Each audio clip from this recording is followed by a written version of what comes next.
Hey, Sassy fam, welcome to your Sunday check-in. I hope you are well. I hope you are fabulous. We're going to keep the intro short today. Yours truly's day is just getting started. We're at the top of the list right now. We still got to work our way down it. But yeah, today we got to spend some good quality time at the gym. I have a goal today to hit all the stations, or at least all the stations that I think are important. So I'm looking at about 2 hours today. So let's get started. What are we doing today? Yours and theirs. Like always with yours and theirs, take what resonates, leave what does not, and reverse those energies as you see fit. More so with yours and theirs, is energy exchange and interchange is real, rapid, and fluid. Having said that, your person that I see on this board today may not necessarily involve or be about a significant other, spouse, boyfriend, girlfriend, lover, ex-type situation. It's whomever's in that dynamic as I'm describing it. So it could be about a family member or a friend. I don't know. It's up to you. Going back to point number one, take what resonates, leave what does not. I always have to point that out because I still get a lot of comments to this day. Do they have to always be about love readings? No. It's the relationship as I'm describing it. So yeah, guys, do keep in mind, it's not limited to just romantic inclinations and exes and things like that. No, it is as it is as it is. Sometimes I'm very point blank with it. Like, this looks like a business thing. This looks like a partnership thing. This looks like a family thing. And that's if it's obvious. But still, it doesn't matter. It doesn't matter. You have the responsibility of understanding if it's yours or not. And if it's not, check your other placements, Because these are, after all, general collective readings, not one-to-one private, so they may not resonate. Right? Normal. Like I said, check your other placements. You will find yourself in there somewhere. Okay, you guys, that's about it. That covers it. You have a great rest of your day. I will see you for some shorts next week. A Thursday check-in, of course. And I will see you at your sign. Take care. Be well. Leo, you're up first. What's going on, please? Show me Leo. And their person. Show me Leo and their person. Show me Leo. And their person. What is going on for Leo, please? Like always, we're going to start with your side of the board. But as I explained in the intro, reverse the energies as you see fit. Oh, okay. 7 of Cups. You got it. What's going on? The Sun. The 8 of Cups. Interesting. Okay. We'll get back to that. Justice. The Hanged Man. And the 10 of Pentacles. Strength. That's you. Death. I see you. Judgment. Okay. 5 of Pentacles. Yeah, I see that. I'm feeling a little separated these days. I see you struggling to open up emotionally. And then it feels good for like 5 seconds. And then you withdraw. It's not an accusation. Don't take it as one. Okay, I read what's here, not what isn't. Okay, this is either yours or it's not. So 7 of Cups, as we know, is the opening up of feelings. Yes, it can be an exploration or options in love. You bet. But here I see you. For a moment there, you open yourself. You experience different feelings in whatever shape they take. It's a variety, the 7 of Cups is. Some of them are good, some of them not so good.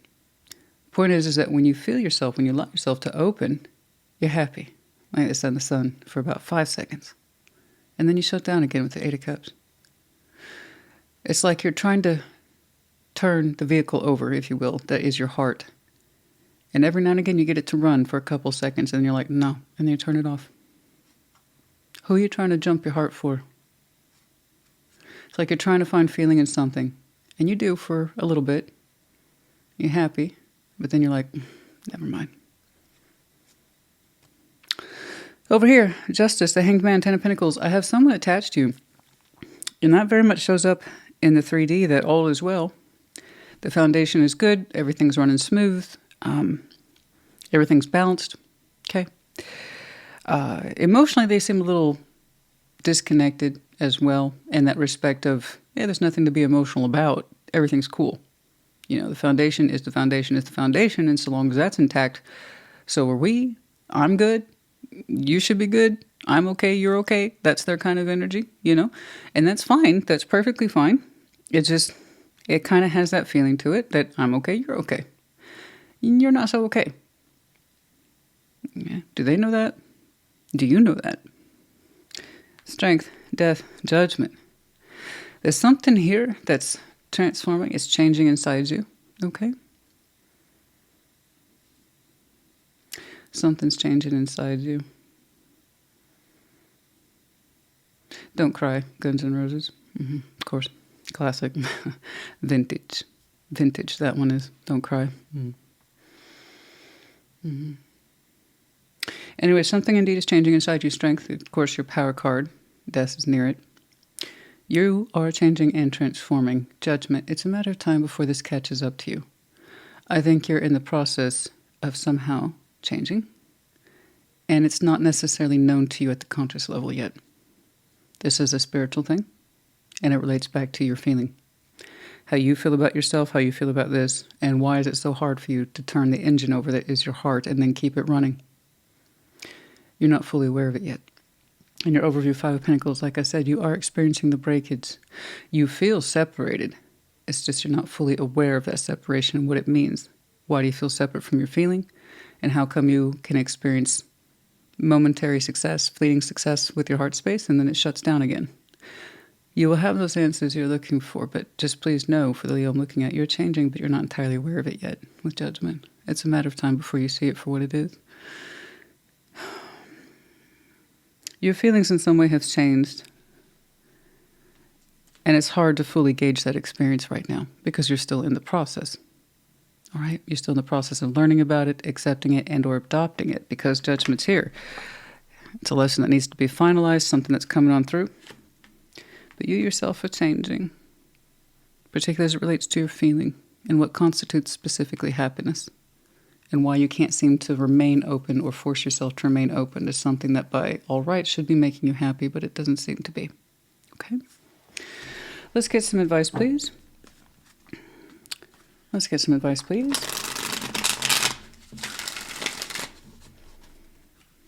Let's get some advice, please.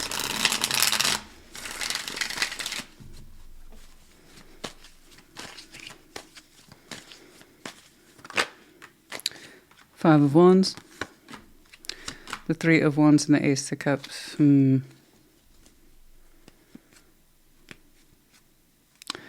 Resistance here, waiting for love, waiting for the argument to go away, waiting for the tension to go away. You have an ache in your heart there at the Ace of Cups.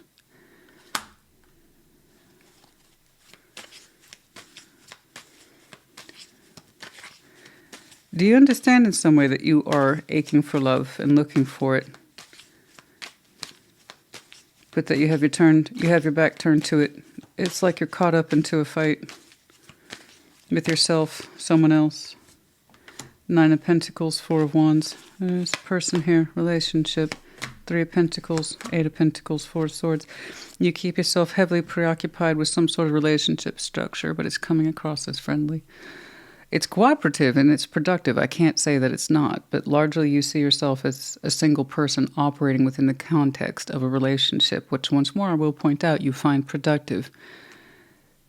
And it gives you space to be you, but it also feels like it gives you a little too much space to be you, that's the only focus is the productivity piece or the contribution piece to the relationship is what it is that you can mechanically give to it.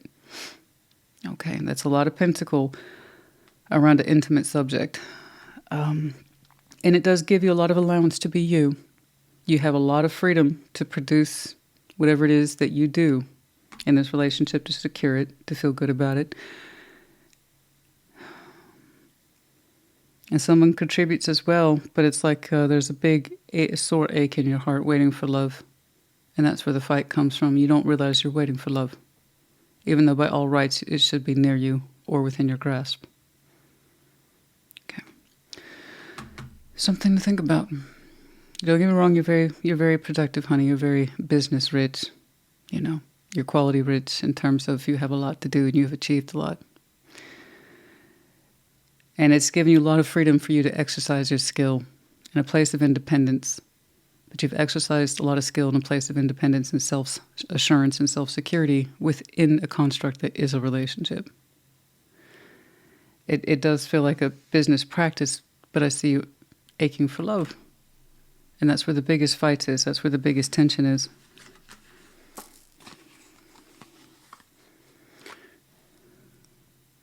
So where are you aching for love? Within this construct or outside of it? What part of you is changing? Okay?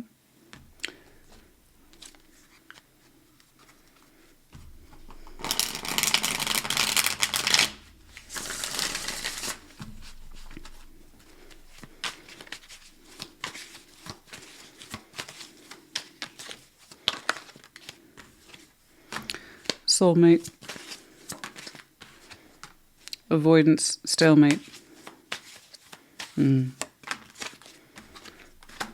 Meaningful coincidences. We feel like we are avoiding or we're at a stalemate with a potential soulmate here. A lot of those meaningful coincidences are starting to add up. Meaningful coincidences is sounding exactly what it sounds like. It's from Carl Jung.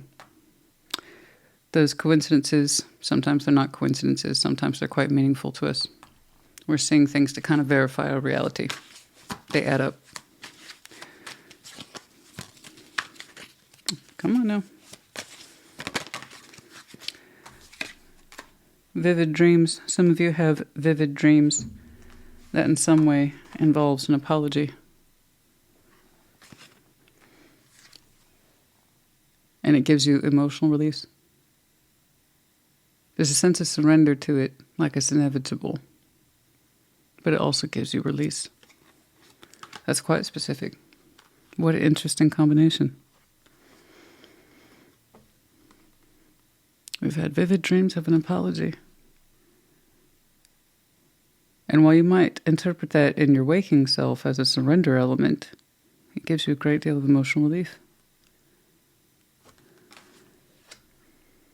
Okay, interesting.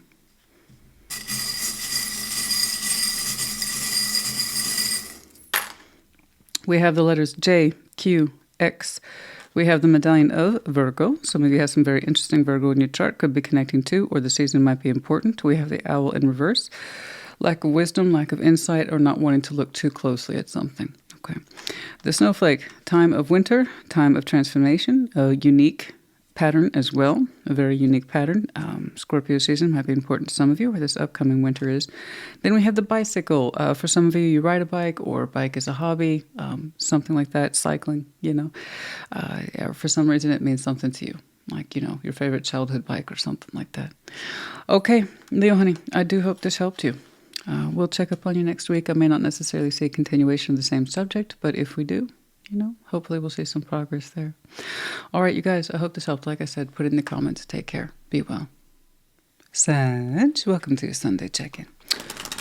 Show me Sagittarius in their person. Show me Sag in their person, please. Show me Sag in their person. What is going on? Like always, we're going to start with your side of the board, but as I explain the intro, reverse the energies as you see fit. What's going on, please? Show me Sag. Ten of Cups, the Hermit, the Ten of Swords. Okay, you're going to be all right. Keep on keeping on. Two of Swords, the Two of Cups, and the King of Wands. Three of Wands, Two of Pentacles, and the King of Cups. It's not very flattering. Knights of Wands, yeah, that's what I'm saying. You're showing me I'm recovering, and you're doing a good job. Not that I'm trying to minimize what you went through, but I'm looking at a Sag that you are in a place now of recovery. Okay, it's not done, it's not complete. We will always have work to do in some way. But you've come a long way. You've made a lot of progress, and that's what I want to take with you today.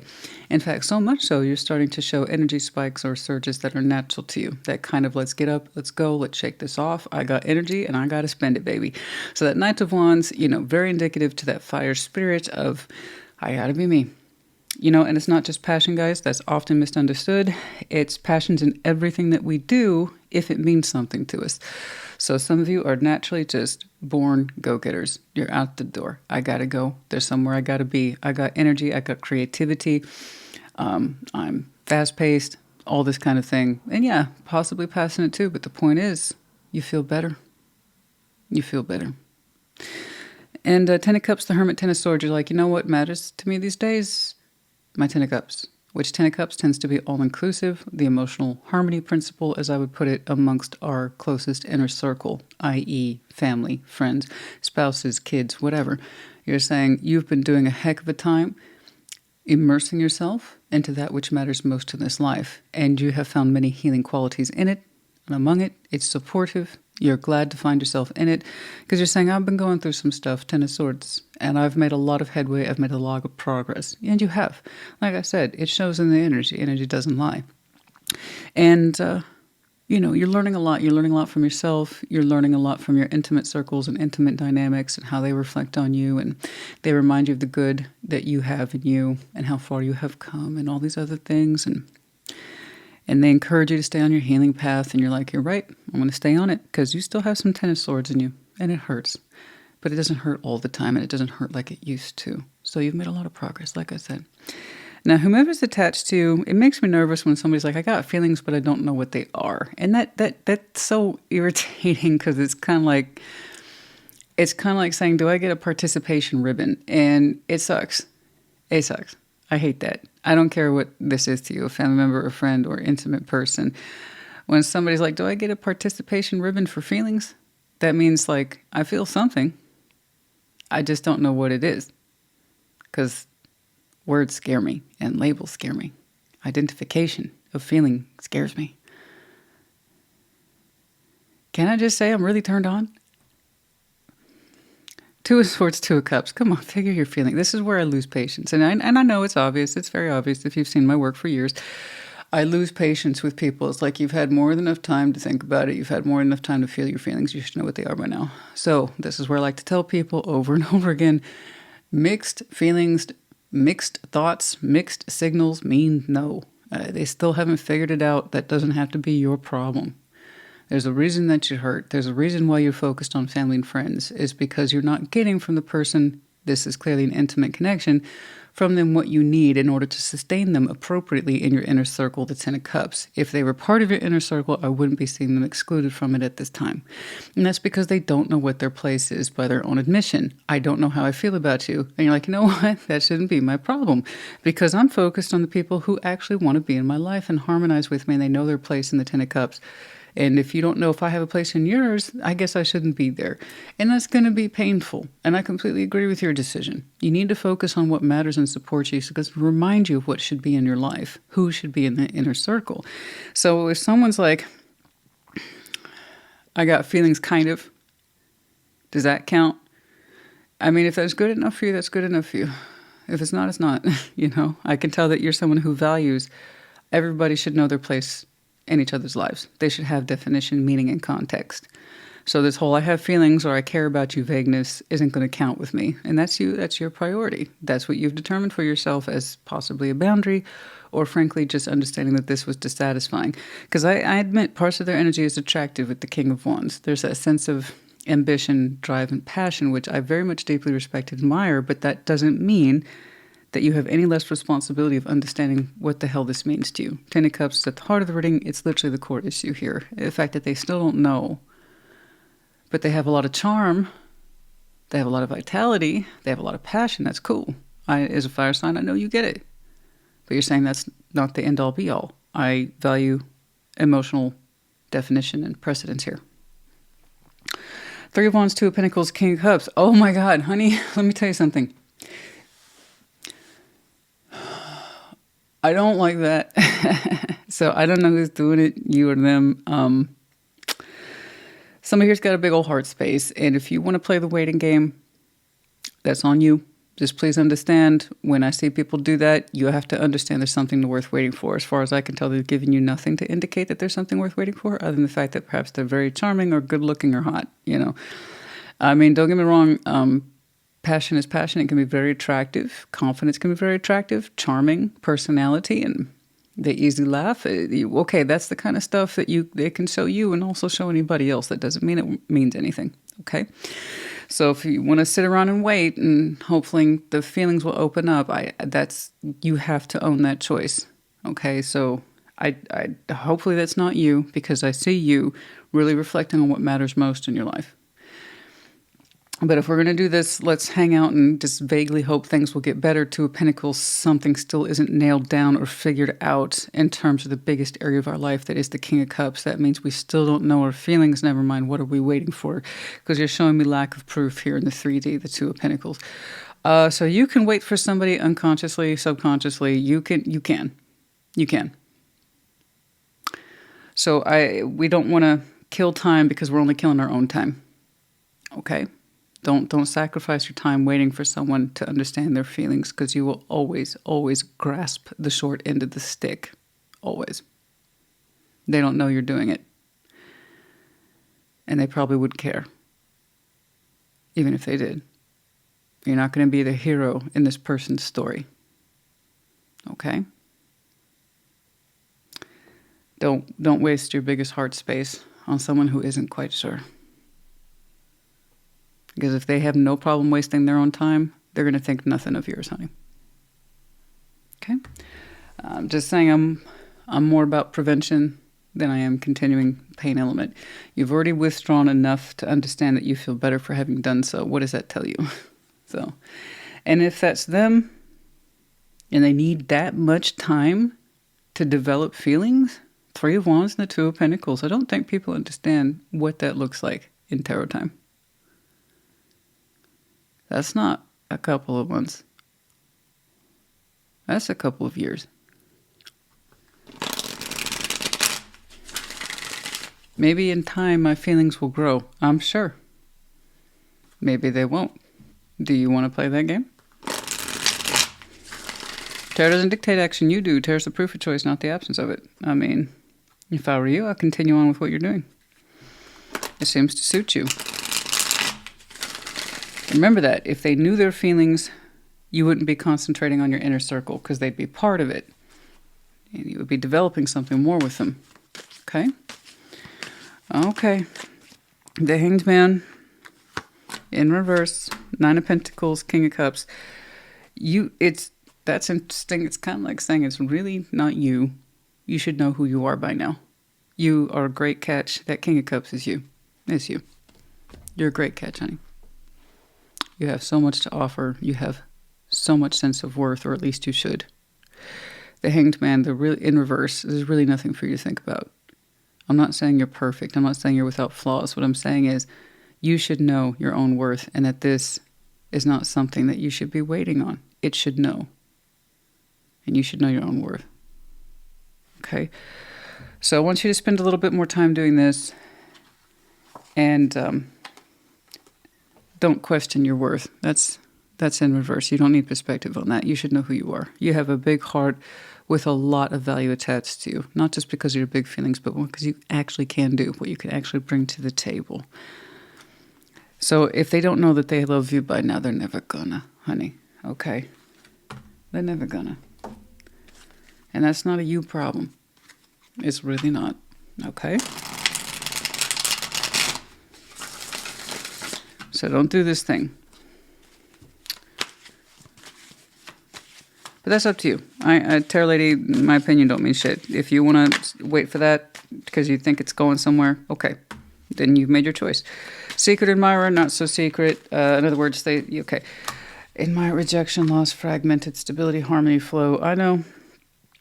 We admire this person. It's not really a secret. You still have a kind of an attachment to them, an attraction, appeal or something, or they still you, but that doesn't mean much or amount to much if someone still insists they don't know how they feel. It's going to make you feel rejected and lost, and it's going to put you in a position of having to reject it if it's not meeting your qualification. And what you want is stability, harmony, and flow. Okay? I know. I see that. And your family and friends are only going to be able to provide so much of that if you continue to keep yourself attached to something that may not be worth waiting for. So you will end up destabilizing yourself again. And you don't want to do that, do you? You know,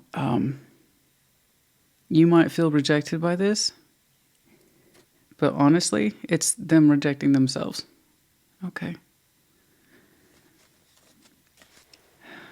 You can't make people figure things out. They have to figure it out themselves, and sometimes it takes a while. But that shouldn't happen on your time. Okay?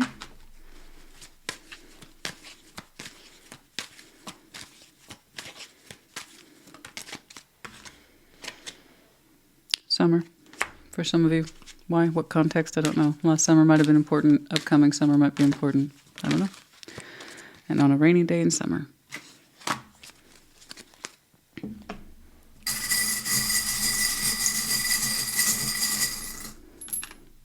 We have the letter W, we have the letter A, we have the Tree of Life or the Ten of Pentacles. What you're connected to and why is very important to you. Very resourceful, very connected that you are. Longevity is important to you, not just some flash in the pan energy, you know. Longevity. What stays, what counts, what can develop roots, what has the ability to drive and deepen and further build upon itself, you know? Intuitive, yes, no doubt. Use your intuition. This is also the medallion of Pisces. Some of you might have some very interesting Pisces in your chart. It could be connected to, or Piscean season for some of you might be important. Okay, Sag honey, I hope this helped you. Put it in the comments. Take care. Be well. Aries, welcome to your Sunday check-in. Show me Aries and their person. Show me Aries and their person. What is going on? Let's see, Aries. Like always, we're going to start with your side of the board, yeah? Just explaining the intro, reverse the energies as you see fit. What's going on? What's going on? Nine of Pentacles. Queen of Pentacles. The Magician. Well, aren't you just a go-getter? Yes, you are. Good job. Good night. Look at you. Weird little busy bee. Bet you look very productive and very happy. Page of Swords. Four of Swords. Eight of Cups.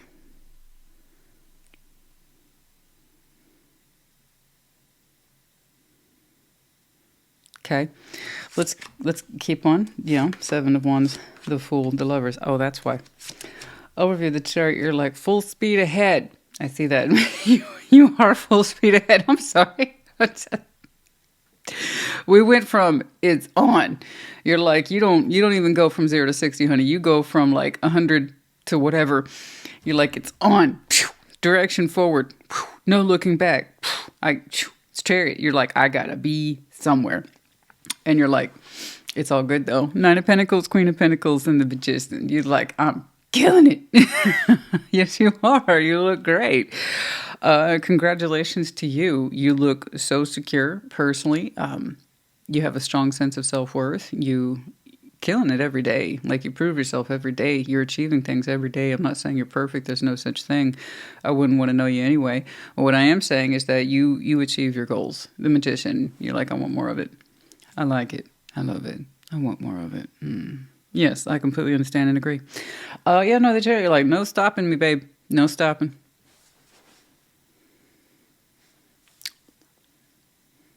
Okay. I'm a wild horse. And I can't be tamed. But what you are doing, though, is the master of your craft. You're quite productive. Like, you're adding to your household coin, your own personal sense of security. I mean, you just look fabulous, darling. Absolutely fabulous. Now, let's jump over there. Page of Swords, Four of Swords, the Eight of Cups. It was kind of like, why am I seeing this thing? Because that was my first. You know me, or maybe you don't. Hi, my name's Christina. Sometimes I have real reactions, and sometimes, legitimately, my first thought is, why am I seeing this? Why am I even seeing this, though? And that was that moment. I'm not going to lie. I had that moment. And why am I seeing this? And then I went over here and I'm like, okay, I got it. Yeah. So Page of Swords, Four of Swords, the energy difference is really off. Very off. You're like, I'm doing my thing and I feel so good. I feel so freaking awesome. I want more. There's no stopping me now. And then over here I got... So I have someone here who, you know, not to put too fine a point on it, they watch you and it doesn't feel malicious. It doesn't feel like anything. It stays away. It looks at you and it reflects on you a lot with the Four of Swords. And that is learning. That's a little bit of learning. It's a little bit of healing, a little bit of insight when they watch you. But for the most part, they're like, okay, and now back to walking away. So every now and again, it checks in on you. And it's not malicious. It doesn't look malicious. In fact, it feels very much... I don't know why it checks in on you. But when it does, it reflects Four of Swords. It's like, okay, I learned a little something different about Aries today. All right, back to the business of walking away or remaining emotionally absent from Aries or whatever. Eight of Cups. It's kind of like, well, I looked, and that's on me for looking. Maybe they wish they hadn't, or maybe they're glad they did. I don't know, but either way, the result is the same. Right? Got to remember, remain emotionally distant. Stay walking. I don't know why they look at you. It could be mixed results in there. Wish I had done it more. I wish I hadn't at all. I don't know. Seven of Wands, the Fool, the Lovers. Yeah, so we have a very strong connection here. And right now it's in its, I suppose you could say, off season. I say this often for lovers. When they're together, right? But sometimes that is so big, they fly apart. So every now and again, I'll see a strong lover's connection, and they're in that space now of separation, apartness. And one person seems to do really, really well, and the other person's kind of reflecting on them. And this is where we trade on and off about, it seems to be someone's time, it seems to be someone's season, and the other person is kind of reflecting on why that is, and what can we learn from it, and what does that say about me? Am I still connected to this? What about me needs to change? And because we're still looking at our person, we're still looking at them, trying to learn from them, and how can we apply that to ourselves? So there's that sense of it's off balance now, and there might be a point on your timeline where you two cross and things even out, and the other person. It goes like this. You two are still learning from each other in some way, spiritually, mentally, emotionally, okay, but currently not physically. The block's in place. The Seven of Wands is currently with the Fool. The Fool is that sense of, I'm going to open towards this. I'm going to blast open towards my lover. It's currently being blocked. Let me make this clear. It's being blocked on both sides. One person's clearly not engaging with the other person intentionally. The other person is a passive recipient. Well, this is just how it is. The point is, if either one of you wanted to be the Fool, you could. You could, but you're clearly focused on other things, right? You're clearly, your side of the scale's up right now. They could, if they wanted to, if they felt better about themselves or this situation. You both have access to the same Fool energy. You both have access to the same block. Okay? You probably have things in place already to kind of minimize their influence in your life. That way you could focus on this stuff, which you're doing, again, beautifully. They probably just say, walk away. I can't be the Fool. Well, that's imposed. This person has to tell themselves to remain emotionally distant from you. They have to tell themselves to stop looking at you. They have to tell themselves that you don't mean anything. So now their scale is down. And until they raise that attitude that they have more choice, that they have more influence, that they could do more, that means they could do more for themselves. I don't know. And your scale lowers a little bit, less concentrated on your goals. I don't know. Eventually, though, sometimes it goes like this again. To me, in my eyes, it looks like it's a matter of time. I'm not saying I want you to be less successful. I'm just saying where you are right now does not include your lover directly. Okay, but you two are still very much connected. This is your time to be up. This is their time to be down. That tells me then previously, when you last interacted with them, listen, you were down and they were up.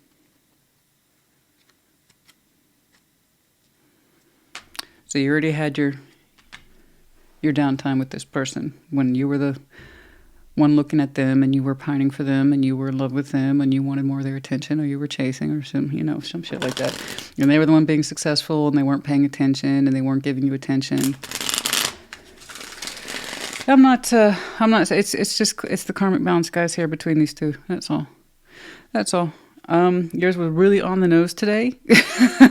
I mean, on the nose today. Typically, I see the lovers dynamic play out in more pieces or subtle ways. Yours was like, this is... it was a really on the nose, straightforward representation of the lovers. As soon as I saw the energy disparity, I'm like, what's going on? Okay. But yeah, there you go. That's why a lot of people can't be messing with the lovers, honey. It's very confrontational. At least that's the idea of it. Until those two people are more inclined to understand what the connection's for, I see in you the best of me. Therefore, I also see in you the worst of me. That doesn't mean you have to work on you. That means I have to work on me. And until I understand that, I'll never fully understand you, but I'll never fully be disconnected from you either. So, we're always in that position of challenging ourselves to rise ourselves up and meet where we actually are versus let's stay down here and stay stunted and wonder why it never works out, It's hard. That's why a lot of people don't want to be messing with the lovers, honey. I get it. you know? Anyway, this one's either very much yours or very much ain't. There's very little in between there, you know? Very little room to move around. Any advice, please? Yeah. The Star. Back up. Queen of Swords. Really. In time, there will be communication. When somebody's star is completely risen in the sky. Metaphors, I know. I'm big on the metaphors. I know. I can't help it. It's just who I am. All right. In due course, in due time, someone will mark their timeline again with the other, with what looks like some very open communication, one that's thoughtful and comprehensive, something that has real thought and or detail in it, but communication in time. Okay, when someone feels that they have a vision, a strong one, of intense, that's a lot of intent, hope, desire, drive, and purpose, putting into realistic words that are coming from a mind that's thought about it. These words then mean a lot to somebody. They're thoughtful and well laid out. Okay? In other words, we cannot confuse meaning. It's extremely clear, it's extremely direct, and it has someone's desires and hopes attached to it. But it does not come through until time. Okay? Yeah, this will be the next point or meeting or juncture. Perhaps it's when this person gets in touch with themselves and they understand what their star is that they're rising to. I don't know. Maybe it's you. I have no idea. Okay? I have no idea. But one person, when they understand their goals towards you, or you still understand you have goals towards them, you won't be able to miss it. It'll be very clear. Not an excuse, you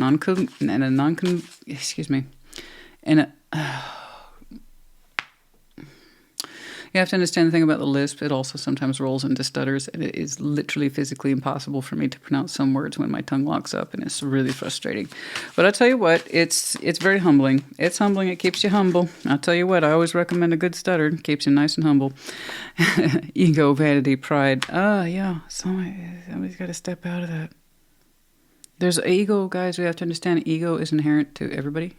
Are you alive? Congratulations, you have ego.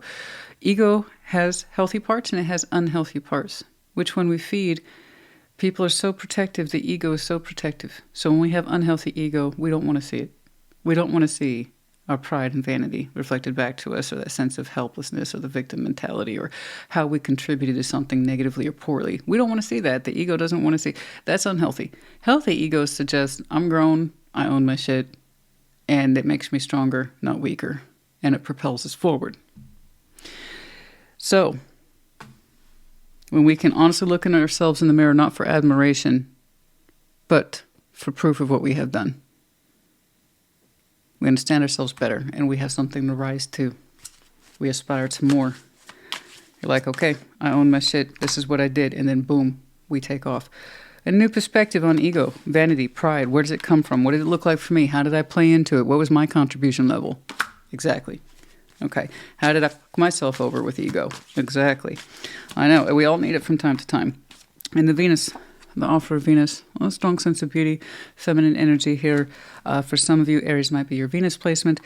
For some of you, there's a strong sense of love, beauty, and attraction that is real. But the offers here, we have some perspective here from the Venus, the one that we love, the one that we watch. Okay. Yours was very interesting today. Very interesting. Like I said, it was so on the nose. It was the lovers on the nose. Like, honestly, yours would be an example reading of classic lovers dynamic. I say it all the time. At night, on a Friday. Ooh, wow. Very specific yours was. Okay. Okay. Some of you on a sunny day. You know what that tells me when I get non-specific time frames? Like, how far has time already passed between you two then? Because typically when I get on like months, seasons, or even years, that usually means soon. So I don't know how much time has already passed since you last crossed your lover in a way that was straightforward and made sense. But some of you soon. Okay. We have the letter G and Z. We have the music note. For some of you, music is very, very important to your lives. It helps you understand yourself, keeps you connected, keeps you grounded, or you too, the both of you share music intimately in some way. In terms of the emotional connection or the notes, how we carry a note. How do we carry a note? What about it?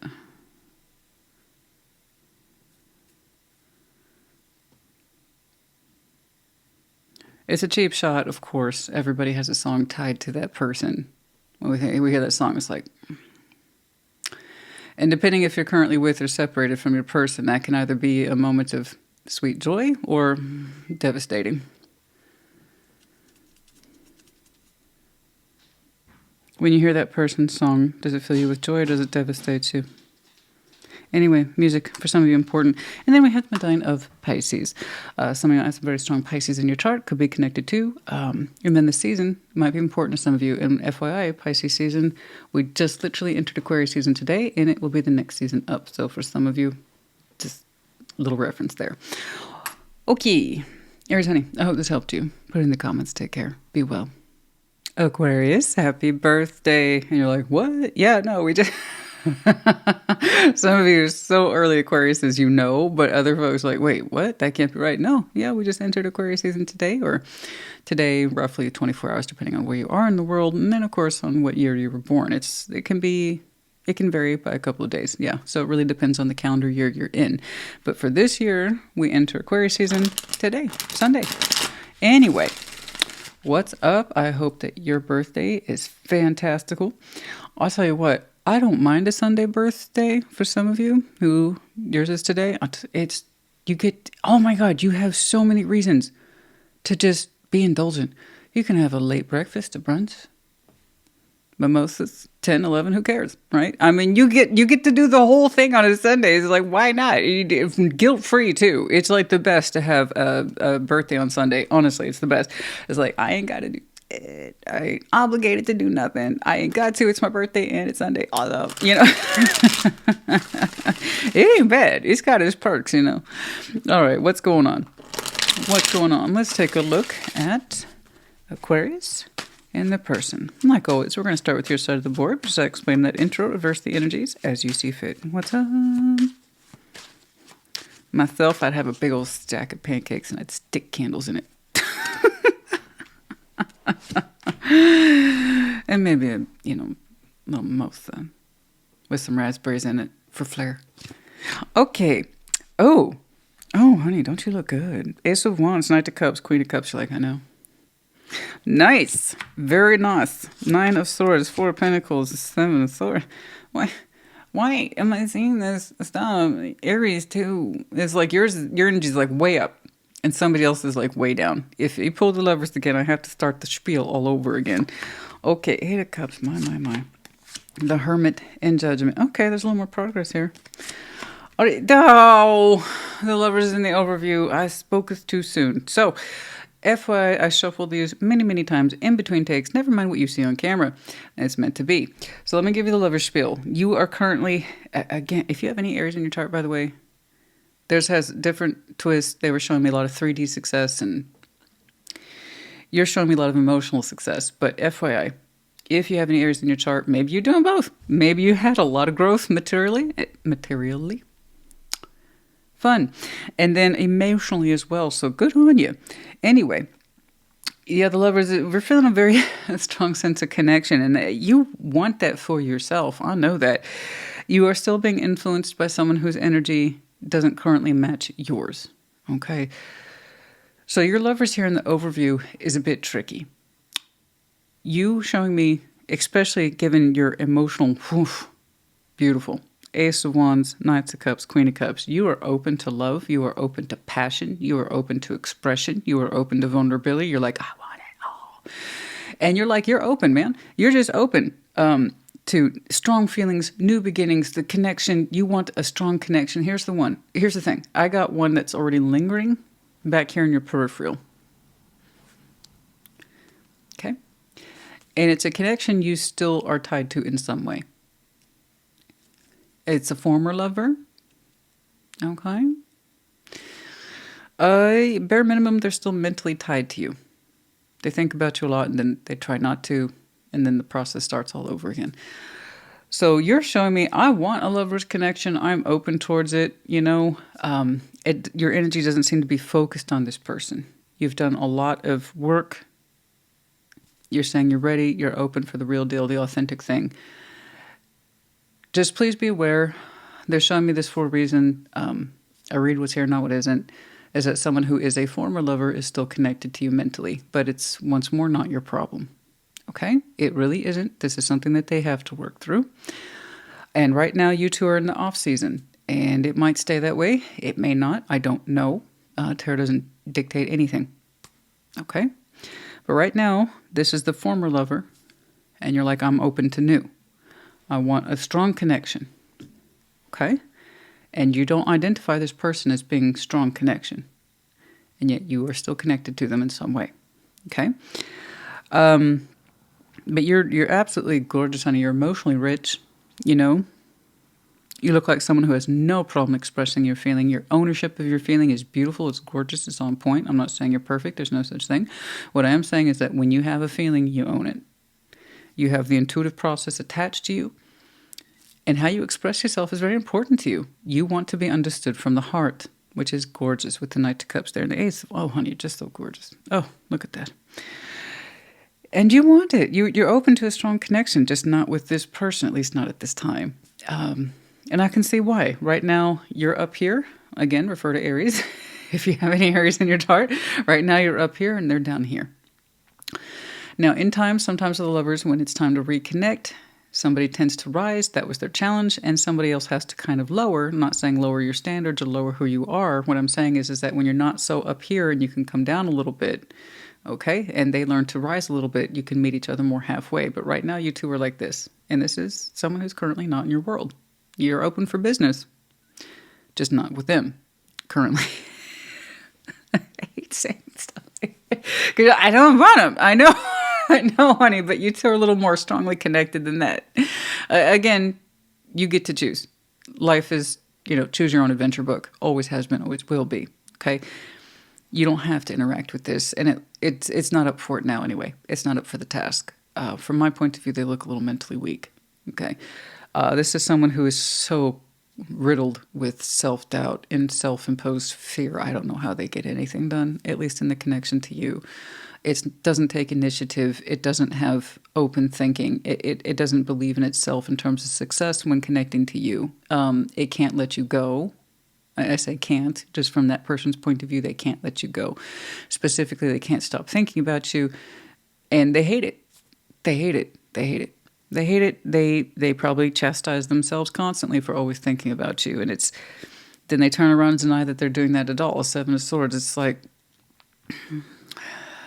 yeah, a lot of that's just unresolved. These are all the things I didn't say. These are all the things I didn't do. And then it's repetitious and it ruminates. And then we go back to square one and then they're like, shut it down. And then, you can shut it down for a little bit. Avoidance, Seven of Swords. But, all that does is reinforce all the things that were never said or done from this person's point of view. So it's really not your place to reapproach this right now. This is not something for you to build up into or towards or to offer the olive branch towards. This is something they need to work through. And they wouldn't be able to do that with your direct influence. In fact, all it would really do is enable this sense of retreat, that they don't have to do anything or they don't have to work through anything. And that is completely 100% their responsibility. That which ties them and binds them is what they need to break free from in order for you to engage with this correctly anyway. Everything begins with the self. They might see you as the problem because you're the focus of their thoughts. But you are not the solution. They are the solution. If they want more progress in this connection with you, they have to first make progress with themselves, as I was discussing with Aries. So while you're at a high and they're at a low, that tells me before, when you two last connected, you were down here and they were up here. Okay? So this is one of the reasons why a lot of people don't mess around with the lovers, is because this is tricky. We have to be willing to put ourselves in a position to challenge ourselves in order to rise and meet someone more where they are. And that means a lot of internal work, reflection, our thoughts, holding ourselves accountable for our actions and inactions. all that crap. So it's not everybody's favorite ride, but it's like when two people are on it, it's a strong ride. It's scary, it's thrilling, it can be so passionate, it can be so intriguing, and for that reason it pisses people off. Why won't it even out? You know, and that, again, it's the challenge of those two people over and over again.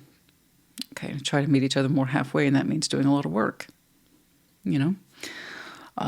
Anyway. 8 of Cups, the Hermit, Judgment. Beautifully on your part, you've done your work. You recovering from this, having to walk away from it, emotionally distance yourself from it. You're saying you learned a lot from that with the Hermit, and you've healed it. You own your part of it. You said you learned a lot. Judgment. If anything, Judgment with the Hermit. If anything, you're showing me appreciation for what this connection taught you.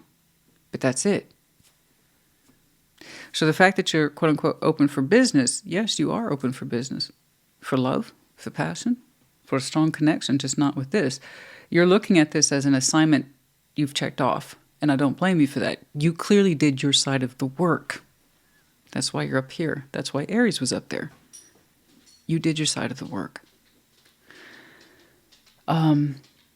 It's not an insult, that's just where people are. They get down here, they don't understand how they're supposed to rise or overcome their worst instincts of fear and avoidance. You step into it, not away from it.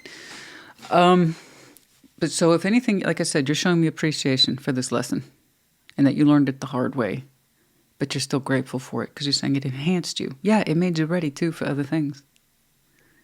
So this is where we learn about things about forgiveness and why it's not about forgiving the other person so much as that we learn to forgive ourselves. And when we do that, we're grateful for the lessons, even if they hurt like hell at the time. And that's all you're showing me. And I don't know why I'm seeing them today, except for the fact that they are still very, in terms of this connection, still very much mentally connected to you. It could, in theory, go away if they did more work on themselves. But that also tells me, because I'm still seeing them, yeah, I mean, eventually at some point, your two bridges, if you will, might cross again.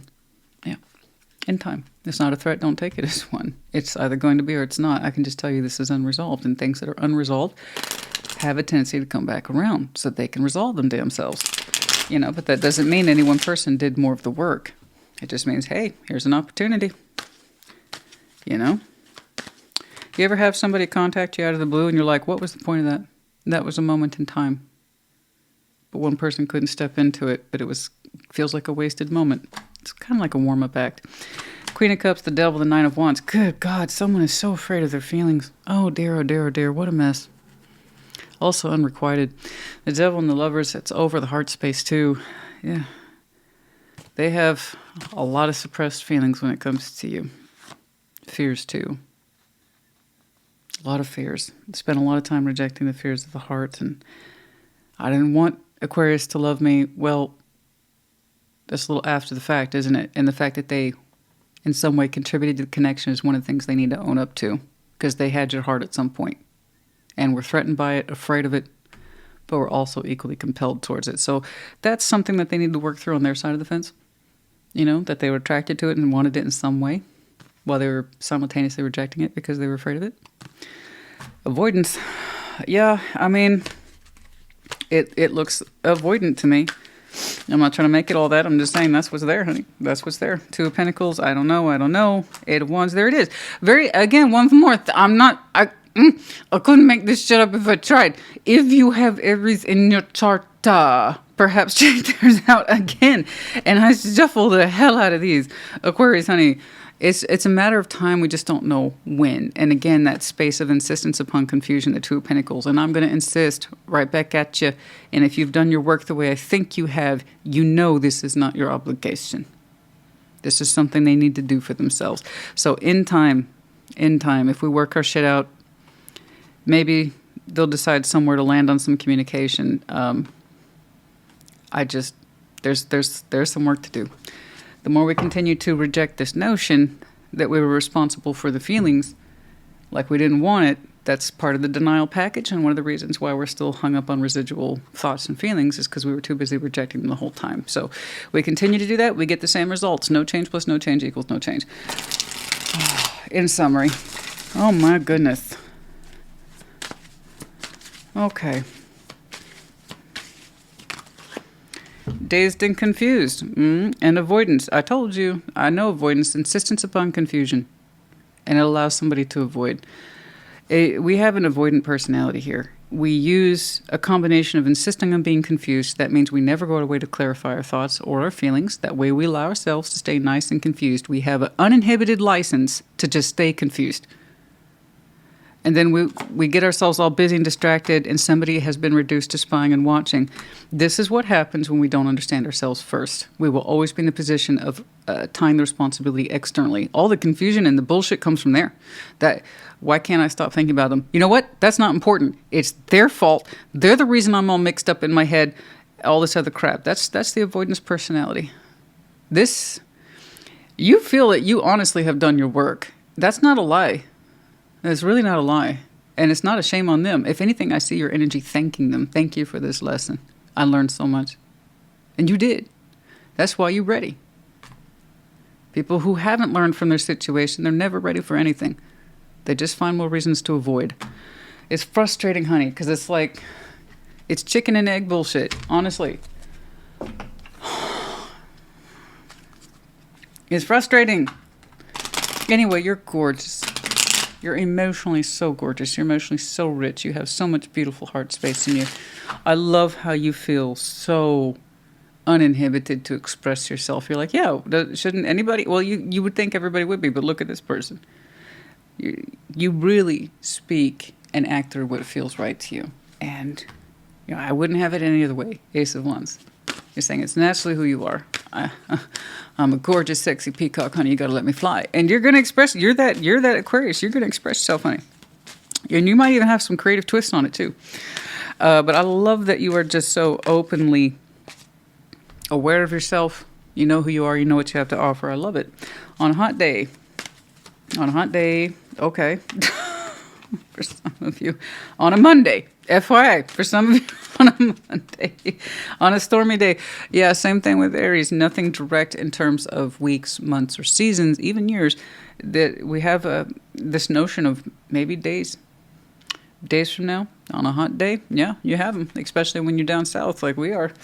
I tell you what, we have cold days and then we'll have a random hot day out of nowhere. Who knows, guys? So the idea here is it could be soon, whatever that is to you. I don't know. We have the letters L, H, I, R. We have the wolf, cunning, follow the moon, stay with the pack, fierce, strong intuition here, okay?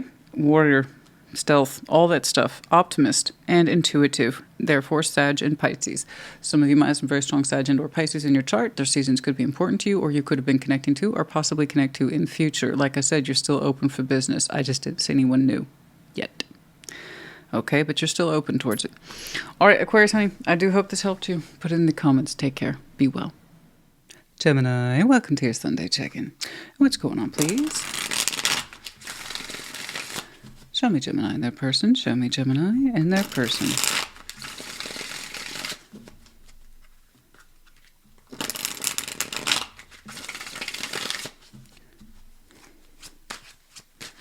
Like always, we're going to start with your side of the board, yeah? Just like explaining the intro, reverse the energies as you see fit. What's up? You! Yay! The Lovers. King of Pentacles. The Eight of Pentacles. Oh, you're working through something beautifully. I love this. You look so good, honey. You look grounded. You look happy. I love it. Three of Cups. The Knight of Cups. No, sick. Oh, you too. Get out of here. It's so sweet. Oh, I love it. Gemini, honey, when you're happy, it makes me so happy. Oh, my goodness. Look at that. You look like snug as a bug in a rug. I love it. Three of Pentacles. Justice. Seven of Wands. Oh, wow. Okay. And Temperance. You're like, I like where I'm at. Thank you. I'm going to continue to enjoy this ride, and we're just going to stay here. I don't blame you. It looks bloody gorgeous.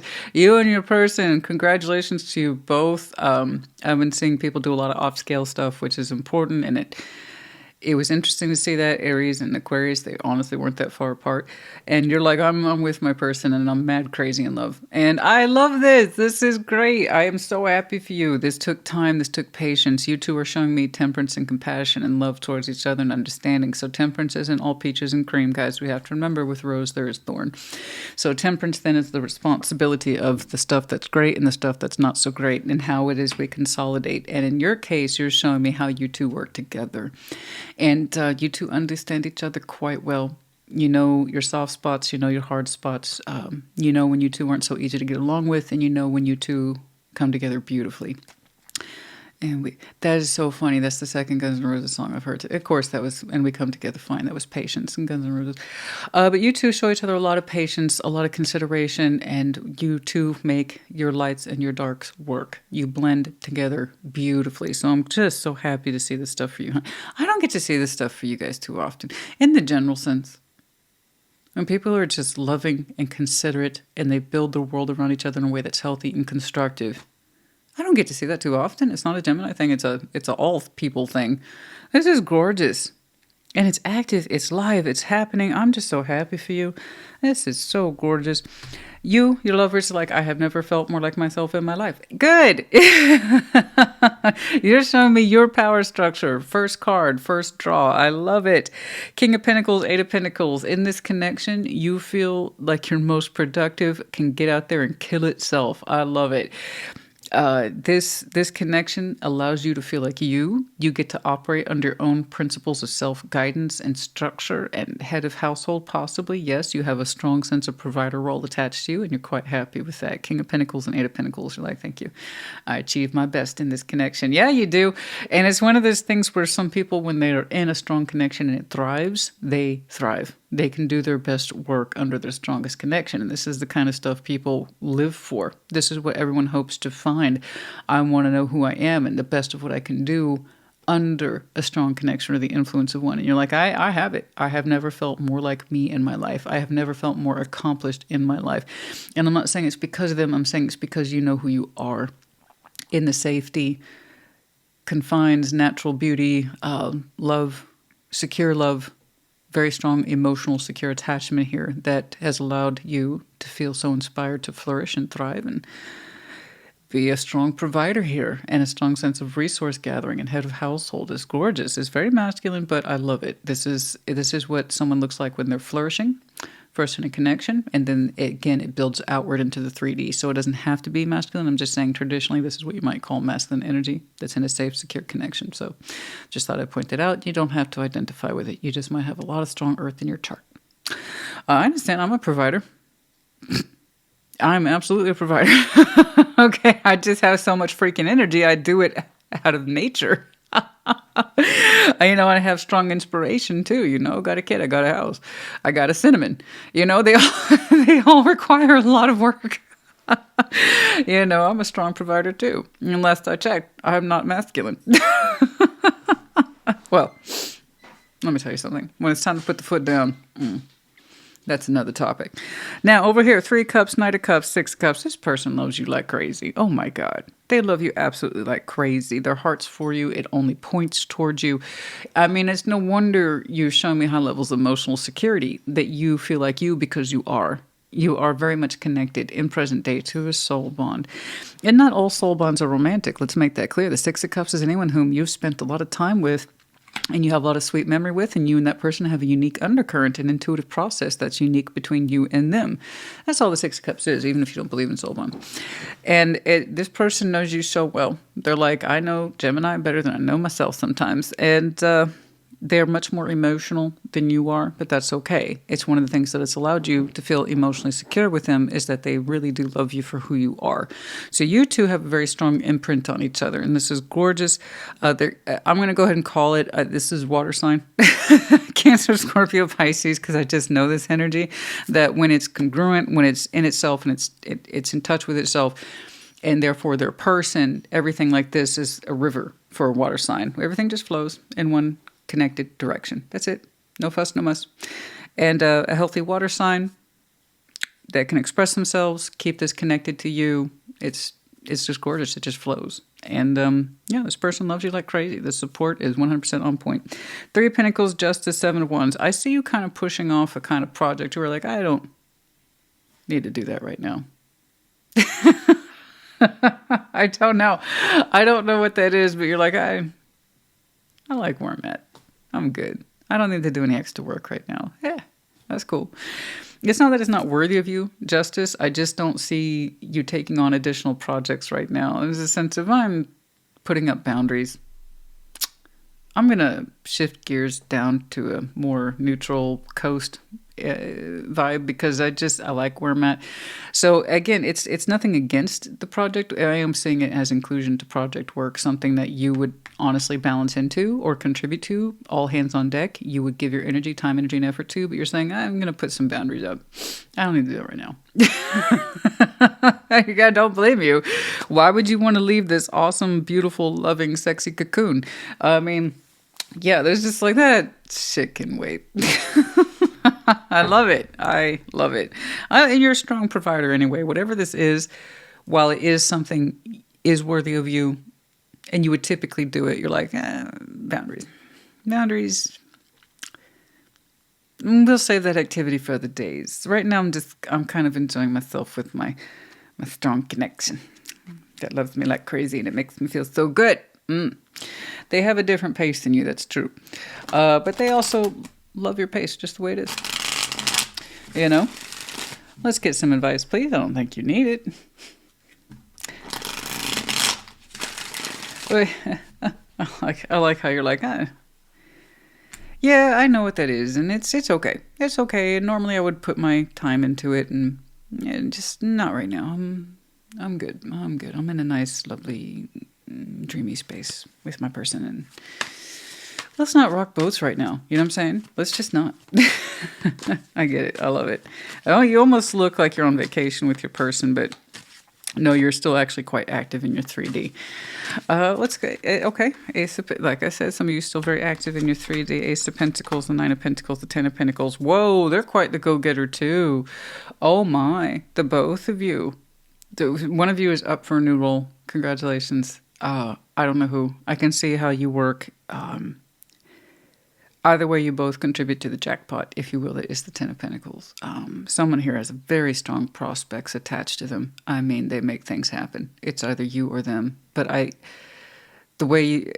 all that Pentacle, 8, 9, 10, aces, I mean, talk about making things happen. Talk about making, if somebody here is like, yeah, I make shit happen. I crank out those opportunities.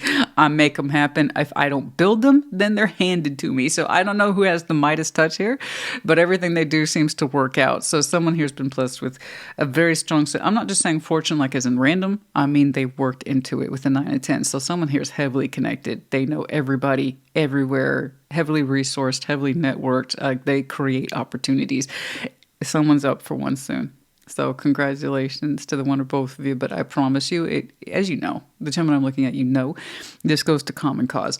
So you both prosper. You both benefit. But man, you're both so tenacious. You're both so resourceful. Oh, what a sexy looking ace that is. And whoever that 9 of Pentacles is, this is someone who kind of prides themselves on independence. They know where it all goes. They know it all goes back to a good thing in the end. You know? And they're like, yes, and we build upon it. We build. That's what we do around here. We don't subtract, baby. We add. Okay? I love it. It's cheeky. I love it. I love the attitude. I get it, though. I kind of identify with that. It's so whoever that is, congratulations. Somebody's up for it. Okay. What's up? What's going on? Very fruitful, very abundant. No wonder you feel so darn secure. But whoever this is water. But they build into that reality, man. I tell you what. Control tactics on the sideways. This is something we don't have to control. No one's being forced, no coercion. No, and it shouldn't be, because then you wouldn't have a natural flow. There's no sense of control tactics, no foot on the face. No. Fears, anxieties. Unnecessary fears and anxieties about control, push and pull energies. Oh. Where is this coming from? Release, surrender. This is something some of you, FYI backstory, had to work through, or your partner, somebody here had to work through this. because these are internal issues. Somebody has a very strong, or used to. Somebody's done some work here. Somebody had to give up this internal dialogue that says fear, anxiety, control tactics. Is someone trying to control me? Is someone trying to make me give up my freedom, my sense of self, my independence? This created a push and pull dynamic, perhaps for some of you, once upon a time, between you and your person. And for some people, this really is, especially if someone's used to operating under a space of independence and being a provider, we might sometimes ultimately fear some of these stronger connections, because it's like, what if it forces me to change? Well, a healthy relationship does encourage you to change. Otherwise, you'll never be able to maintain it. But if some people really aren't used to sharing their power with others, and it's a control thing, it's a fear thing, nothing ever works out unless I do it. And that stems back from another place and point in time, and we don't have time to get into that. What I'm saying is that you really have to go out of your way to work through that. And understand this is not control tactics. It's just I happen to connect with somebody who is tenacious as I am, who is forward-thinking as I am, who is as resourceful as I am. We need to put our powers together, not have them work against each other. And in that respect, somebody here made a lot of progress, and that would explain why there's so much emotional security and or safety between you two, because someone here has come a long way. We had to release or surrender or purge these notions of competition with our person. It's fine if they're more successful than me. In fact, it's a good thing. We all contribute, and then we all benefit, Yeah. It's hard. It's hard, especially because someone here shows me such a strong sense of independence, but they also know how to contribute to the bigger picture. So it's not just selfish building, okay? You know what that's like. They might have very strong operation methods. You might too. And you need to learn to work. So somebody here really had to do some work, is my point, and let go of this fear of control tactics and push and pull. And it created unnecessary fear and anxiety, particularly around this concept of competence and competition. And it wasn't those things. When two people know how to work together, they make things happen. And this is what I'm saying here today. The good news is somebody over time, I'm assuming, learned to release and surrender and purge these notions. And that's why you two are like this today. I know some people who struggle with this today. They have the person in their life, the ideal person, but there's this part of their mind that says they'll control me or they'll change my way of life. Well, healthy connection, if we want a healthy connection, we should change for the other person, but in a way that raises us, not lowers us. If it's unhealthy, it lowers us. If it's healthy, it raises us. And somebody really had to get over this concept of they're trying to control me or take away my power or they're going to do better than me. Honey, if you got a partner or somebody that's doing better than you, and you can be like, that's my person. That's pride. That's healthy pride. Unhealthy pride says they can't do better than me. That's going to corrode the relationship faster than battery acid. Okay? Anyway, that's enough of that. Don't know where that came from, but it came up. There you go. All right.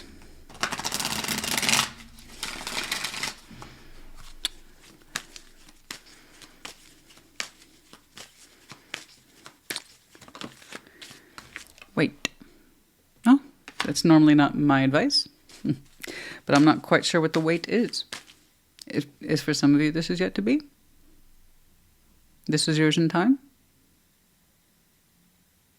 I don't ever advise wait unless you know there's something here worth waiting for, but perhaps it is simply suggesting then this is not your time, but one day it will be. Isn't that lovely? For some of you, this is your connection that's yet to be, and the things that you might have to work through in order to achieve it, or them, or the both of you. In September, for some of you, we're already in this connection. It's functioning already as is, and that new opportunity might be coming through in September for some of you, FYI. Okay.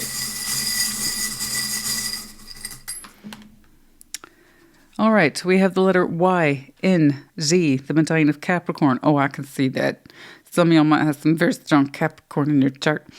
And then also the medallion of Aries. So we have a little bit of Aries here, a little bit of Capricorn. Your chart, there's a mixture, combination of the two. Direct influences or the seasons might be important.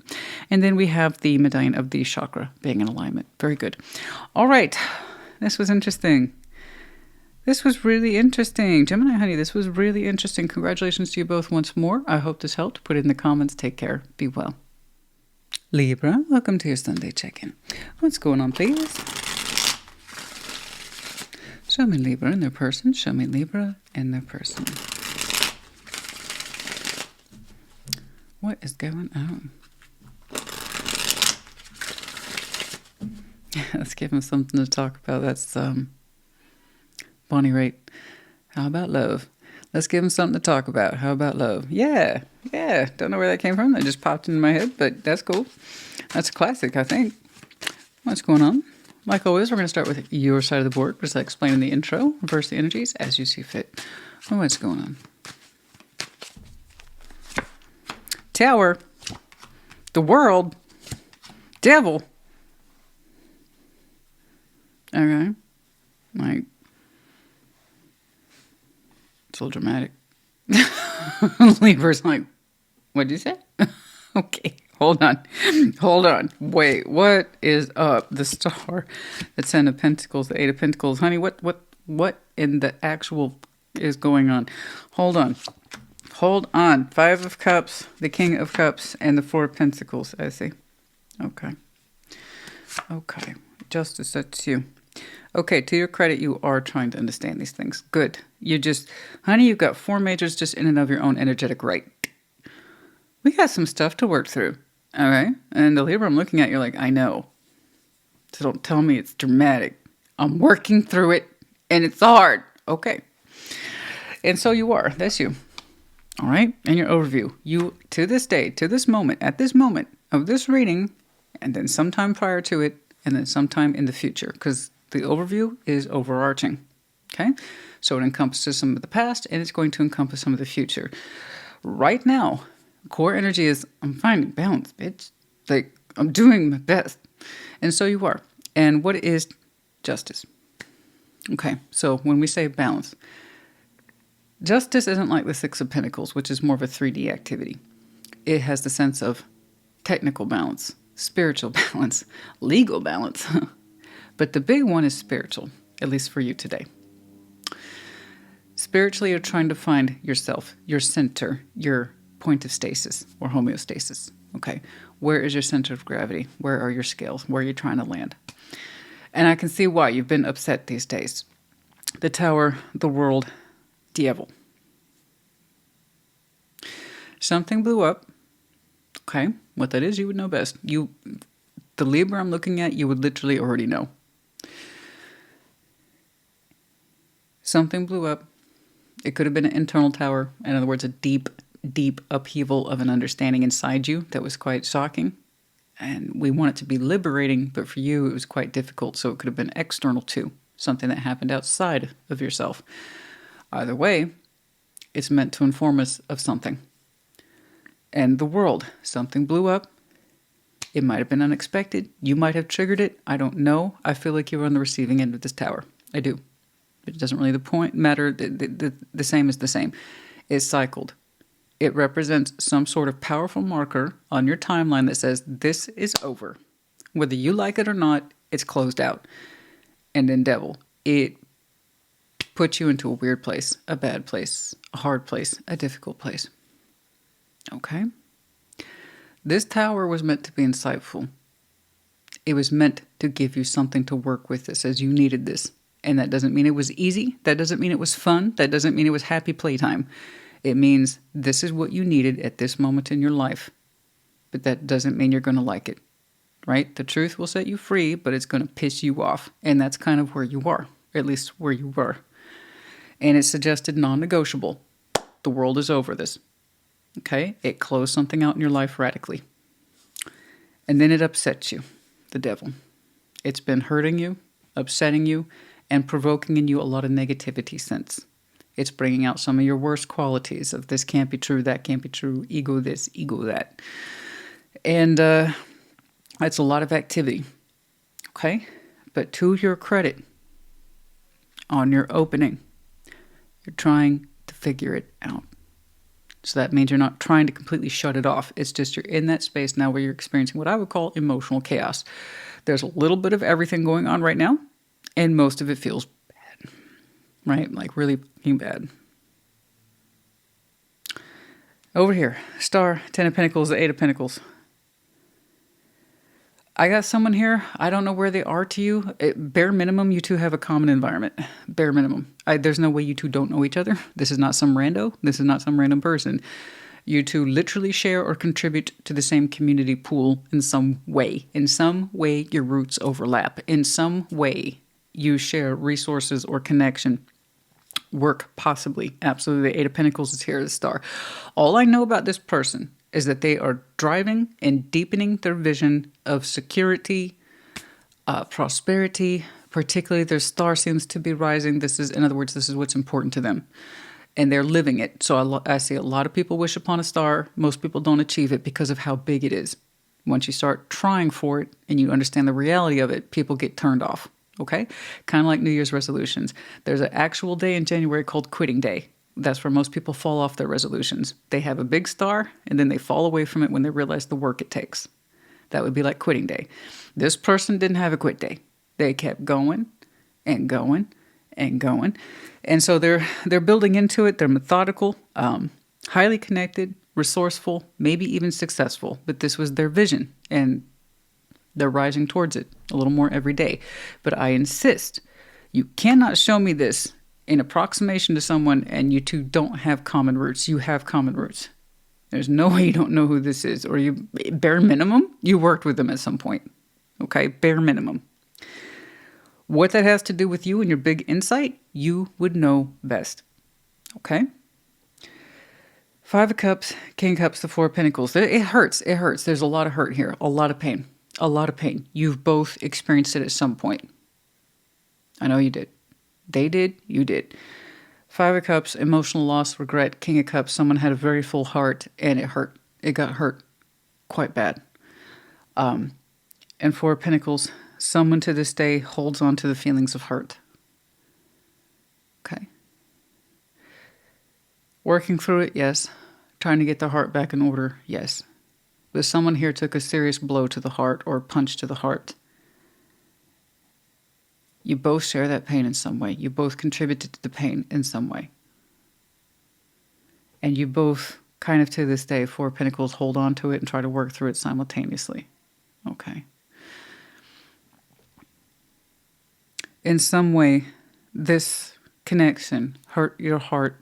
With the Tower there, it indicates to me in ways you did not understand until it happened. And you still don't quite understand it. That tells me you loved it, probably more than you thought. Just taking a wild guess.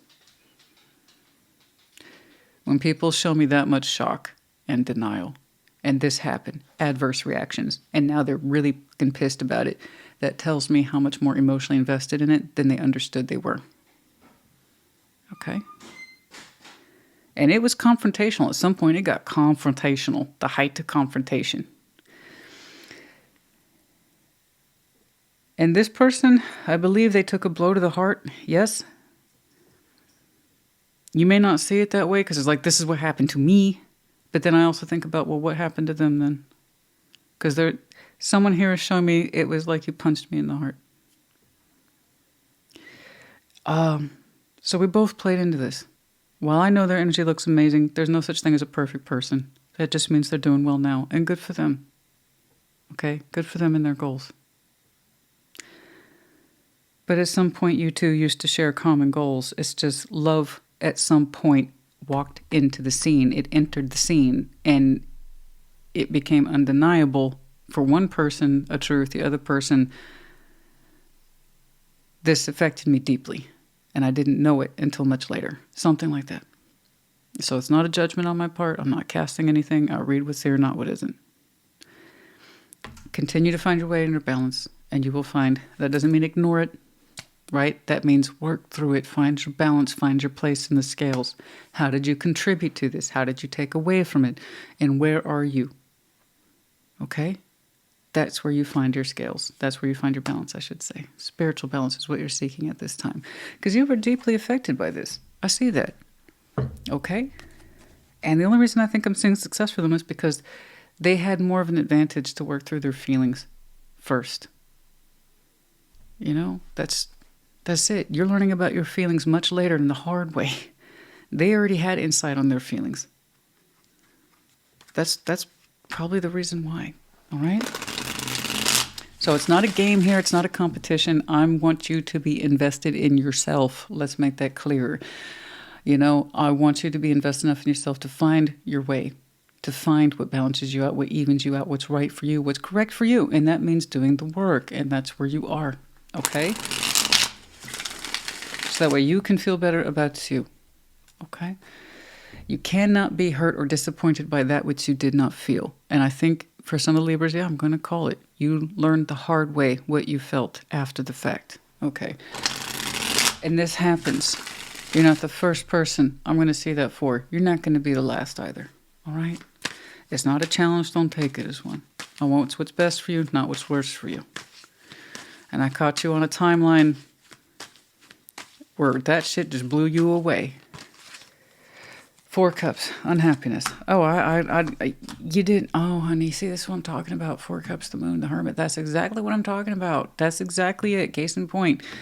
You didn't understand how unhappy you were until you started traveling the path of enlightenment with the Hermit there. You didn't know.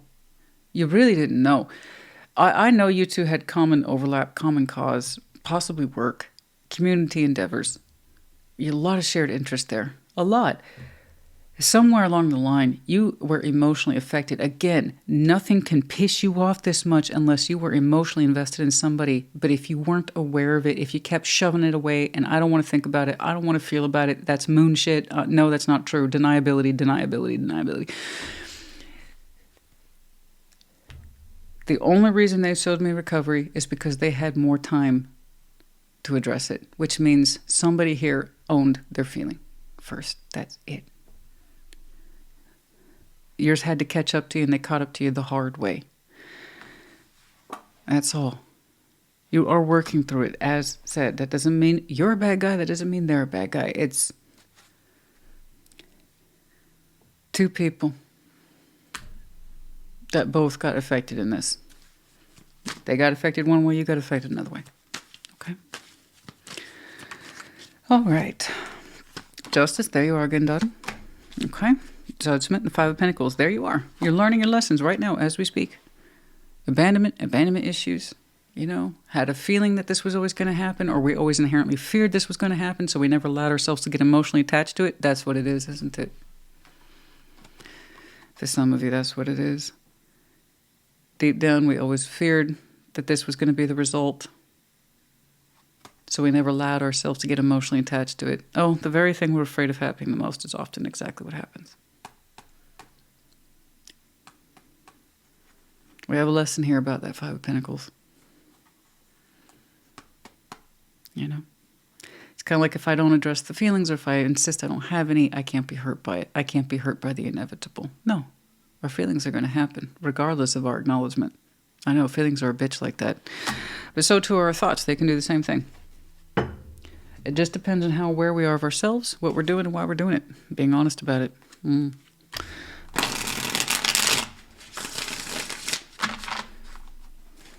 We got work to do, and you're doing the said work, okay? So I'm not trying to get up your ass about it. You got work to do. You're doing the work. That's it. Do you have any idea how many upper divisions you got? 1, 2, 3, 4, 5, 6, 7, 8. Yeah, this is not small shit. It's going to take you a minute to work through this stuff. Yeah. Oh, I see. Hidden emotions. Yes, I see. So here we have the external influence party, third party, if you want to put it. Hidden emotions. We kept connecting to this, trying to kind of ignore or subvert the feelings. We told ourselves if we kept it to work, or we kept it in the community where people could see us invisible, we couldn't have emotions. Honey, that's a tale as old as time. If it were that simple. Humans we all think we're so clever. We all think we invented the wheel. We didn't invent shit. If you had those sneaking thoughts or suspicions or activities, others have too, 1,000 million times over. No. You know, I'll keep it on the surface so everybody can see it, and there's no way I can get confused emotionally, or them, or this. No. Why do you think you were connecting to it at all? Because of all the good work you two were doing? What was the agenda behind it? The motive? There was something happening on the interface there. It was just behind the scenes. There was an emotional interface, regardless of what you told yourself. You can shove that shit under the moon as much as you want. As I say, and I would tell this person, which they had time to understand for themselves, you are going to pay the interest at the end of the day. So you might as well be honest with yourself. Okay.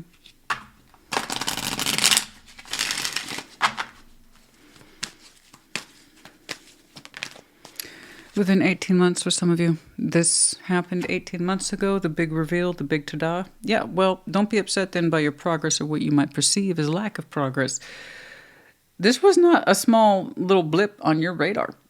This blew up your timeline. You learned something the hard way about 18 months ago. For some of you, very distinct. Year and a half, 2 years. This kind of progress isn't going to happen overnight. It depends on how honest we are with ourselves. Okay? For some of you, September was a major marker as well, or upcoming September as well. Okay. Yes, we did all those. We have the letter P. We have the medallions of Virgo. And then Capricorn in the reverse, the keyword here being ambitious. Some of you have some very strong earth tones in your chart. Could be connecting to, and then also their seasons might be important. We have the snowflake, sign of Scorpio, of course, and then also transformation, winter's day might be important. And then we have the owl up front, big eyes, big wisdom, big insight. Someone's very smart, very articulate, or very honest. Okay. And you know what? I'm not a big fan of these two. I'm really not. Most of these are kind of shoulda, coulda, wouldas, you know, oracles. But I feel like here, this one might actually be appropriate and or helpful. I am with our ancestors in reverse. It's kind of like saying gone but not forgotten. I know this isn't fair.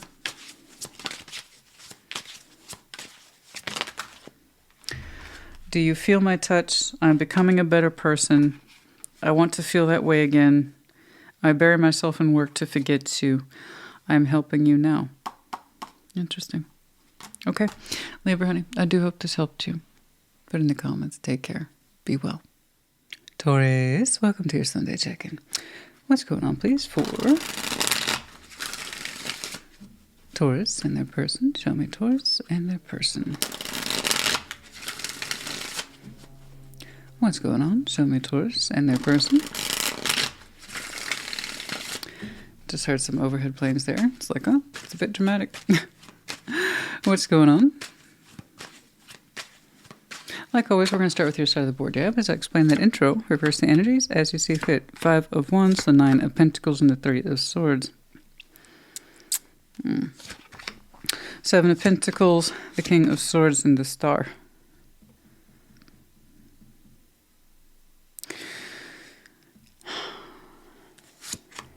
The Hanged Man, 9 of Wands, and the 8 of Pentacles. The Moon. Why aren't you mad, honey? And it's secret, too, with the Moon. I'm not trying to give you heck. It's just you're taking it to a secret place. It looks like competition over coin, pentacle, or success here. Why? You're doing fine. You were doing fine. And the Moon, you know, it's in your overview, which means it's an overarching concept. It's something that you've been feeling possibly recently to present day and then possibly into the future. The more aware of it you are, the more that goes away. With 5 of Wands, 9 of Pentacles, the 3 of Swords, it's almost like saying I'm doing well, but I'm angry that I'm not doing well enough. I'm not sure what you're comparing yourself to unless it's this person. But it's a rejection of the self. You were doing just fine, but for some reason you're regarding yourself like you're not doing well enough or that you should be doing more. It feels competitive, but competitive with you. Like, I'm not doing well enough, but you're angry. Your anger is looking external, but it's a conflict with the self. The 5 of Wands and 9 of Pentacles is self-imposed. It's like, why aren't we doing more? Why aren't we doing better? You know, there's shadow of disappointment surrounding you. It's like you're rejecting yourself and your own efforts, honey, with the 9 of Pentacles there. I mean, you were doing just fine, or you are doing just fine. And it's like, well, I'm not doing fine enough. I could be doing more. I could be doing better. And again, it's like, what are you comparing yourself to? And you're taking this all to like the Moon place, you know.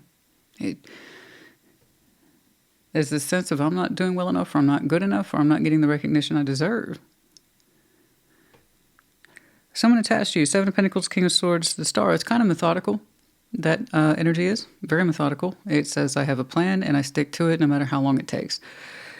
And it's a slow building one, but it's based on knowledge from this person's point of view with the King of Swords right there in the dead center of the reading. So that tells me that their knowledge base or a sense of intelligence is very important to this person. And so as they see it from their pathway point of view, whatever they grow themselves into, they take their time, but they're methodical in the Star. They're working towards a larger picture or a big vision. And they say that takes time. It can't be rushed. I agree. You do have to build into it, and you have to know what you're doing with the King of Swords. And you have to stay on top of it. But this person is looking like they're happily building their own kind of pathway, and they're doing well, and they're making their dreams come true. So they're actually reaching for the Star, and I say good for them, because a lot of people wish for a star, they want for a star, and then they fail to follow through, because it's easy to wish. It's easy to want. Anybody can do that, But it takes kind of strength of will to actually live up to those ideals. So you have to reach for it every day, and you do have to be kind of methodical. Very rarely do you get to the Star by accident or just jumping really high. You got to build that ladder one rung at a time. Okay, the Hanged Man, Nine of Wands, and the Eight of Pentacles. Again, we keep going back to this place of work and productivity and capacity and success, and what does that mean? And we have a lot of reflection here, or at least we need to have more reflection on how perhaps we get in our own way with the Nine of Wands, or we need to stop comparing ourselves to others. I don't quite know where this is coming from, honey. But there's this perspective on it's needed that we fight ourselves, and that we should be happy against our own success. Measure against yourself, not others, or otherwise you're always going to set yourself up for this feeling of failure and internal rejection, when it should be you congratulating you on any milestones that are important to you. I don't want you to be in this position of always feeling bad about your achievements, because you're comparing yourself, I believe, to someone else. They're comfortable doing their own thing, man. That's their ride. That's their journey. You focus on yours. If you constantly measure success against others, you're always going to feel like you're failing, because you're not them. That's not your goal. That's not your wish. You do your thing. It's wild. I'm telling this to a Taurus. Now, I know you can get competitive, yes, because you're fixed earth. You can be very territorial, but this person doesn't seem to be crossing your territory, so I don't understand. This is individual. This is singular. This is my pathway. I decided upon it. I built into it. I don't see how you two are crossing pathways. Yours is individual too. And you take it to the moon place. Honey, you're not giving yourself nearly enough space for your own accomplishments. If there's more in you, then there probably is, but don't take it out on yourself, and don't compare yourself to others. What's in you is in you. You work towards that. You pull that out of you. You make that happen for you. I can see that you're experienced. I can see that you work hard. I see that you mind your own endeavors, but it's kind of like there's not enough here, and it's their fault, or why are they doing so well? Because they're doing their thing by their own standards.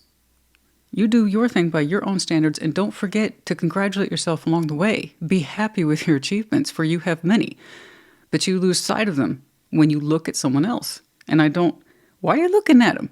That's them. That's what they do. This is your jam. This is your rhythm. This is your road. Okay? You take pride in that, honey. It's odd. I see a lot of work, but you take it to such a secret place.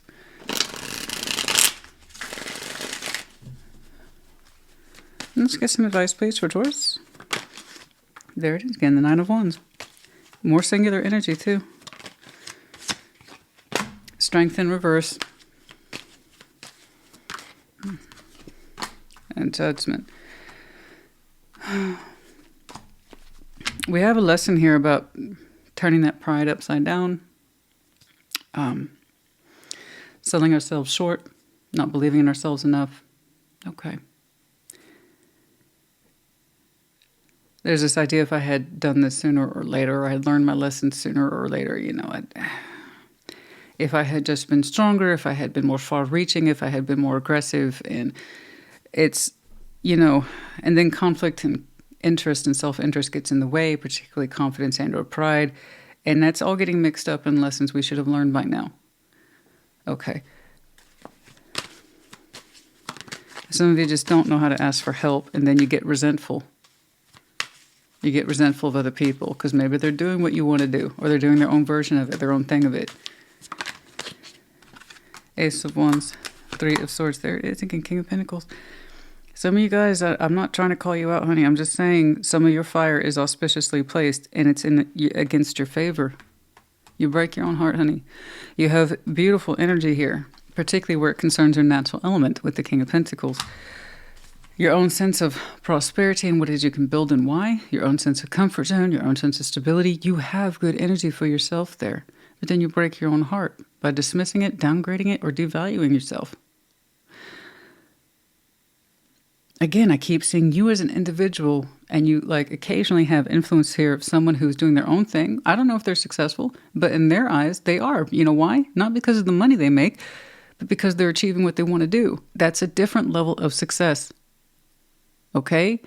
There's two types of people. You can measure success by how much you make or how accomplished you feel. This person's more about the accomplishment. This is my goal, thus I head in that direction. I build into it. The time it takes is the time it takes.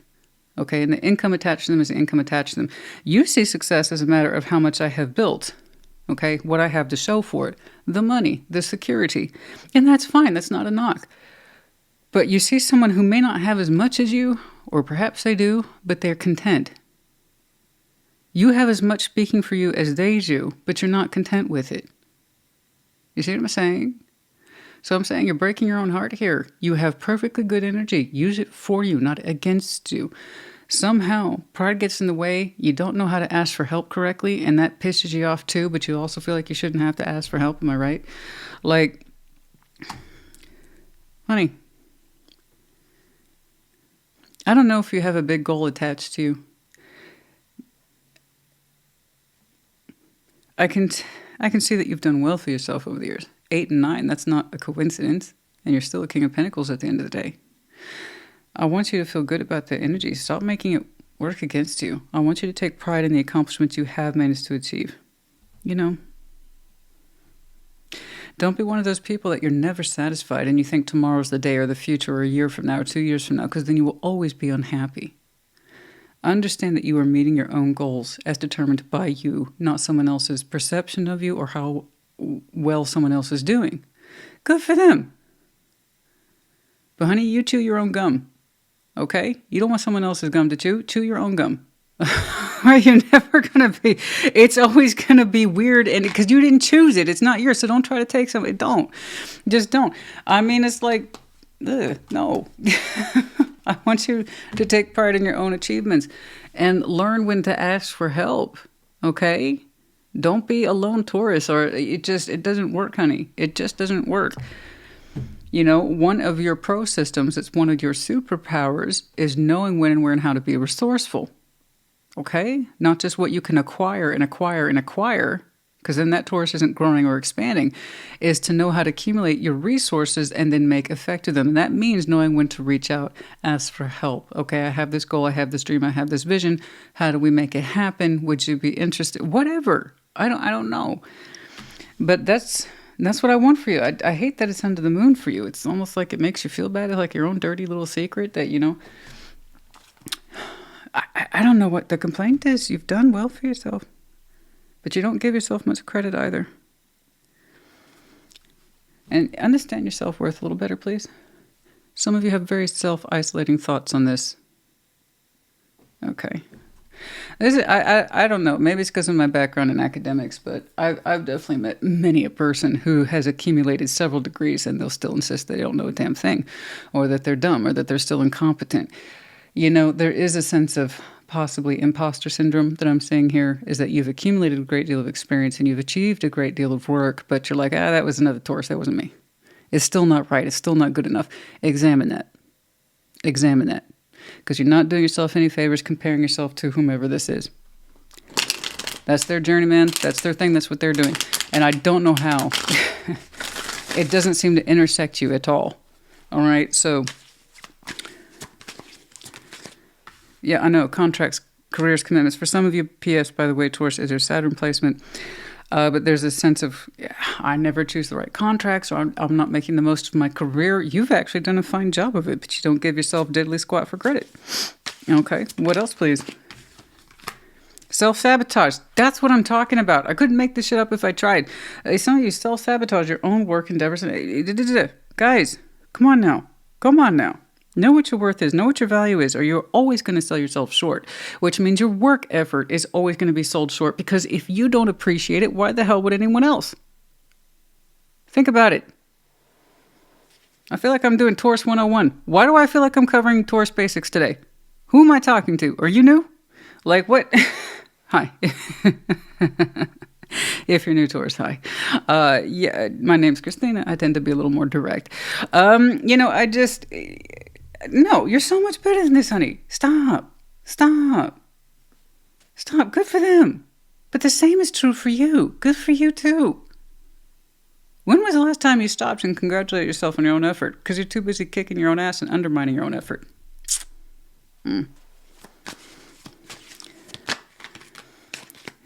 Patience, hot and cold. Sometimes you get it, and there's times when you're very... I don't think you treat yourself very well sometimes, honey. And then you tell yourself, be patient. Okay, you cool things down, and then you get hot, mad, and frustrated all over again. Sometimes you guys do this dance with yourself where you go hot and cold, whereas times where you can feel your achievements and stick to it, and there's times where you completely dissociate, break away from it, and say, it's not good enough, Taurus. You're slow, you're stupid, you're not doing it. Stop that. If you want more for yourself, activate your higher self. Understand what you're committing to and why. Okay? I almost want to say something cheesy, like, you be the best Taurus you can be, but that's not exactly wrong either. But also, there's an addendum to that. Appreciate the best Taurus you can be, too, because you have made achievements.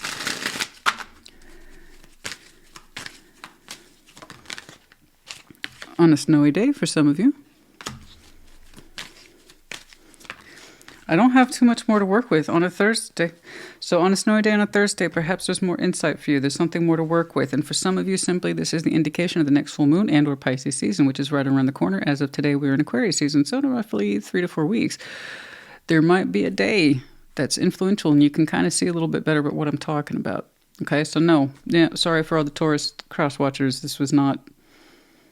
This is what we see sometimes. This is why I say it's not always necessarily romantic. I see somebody you're connected to and you're like, good for you. Good for you. And it kind of brings out not a good competitive side in you, but a bad thing where you've never fully understood that you should be your own competition and you measure success against yourself, not others.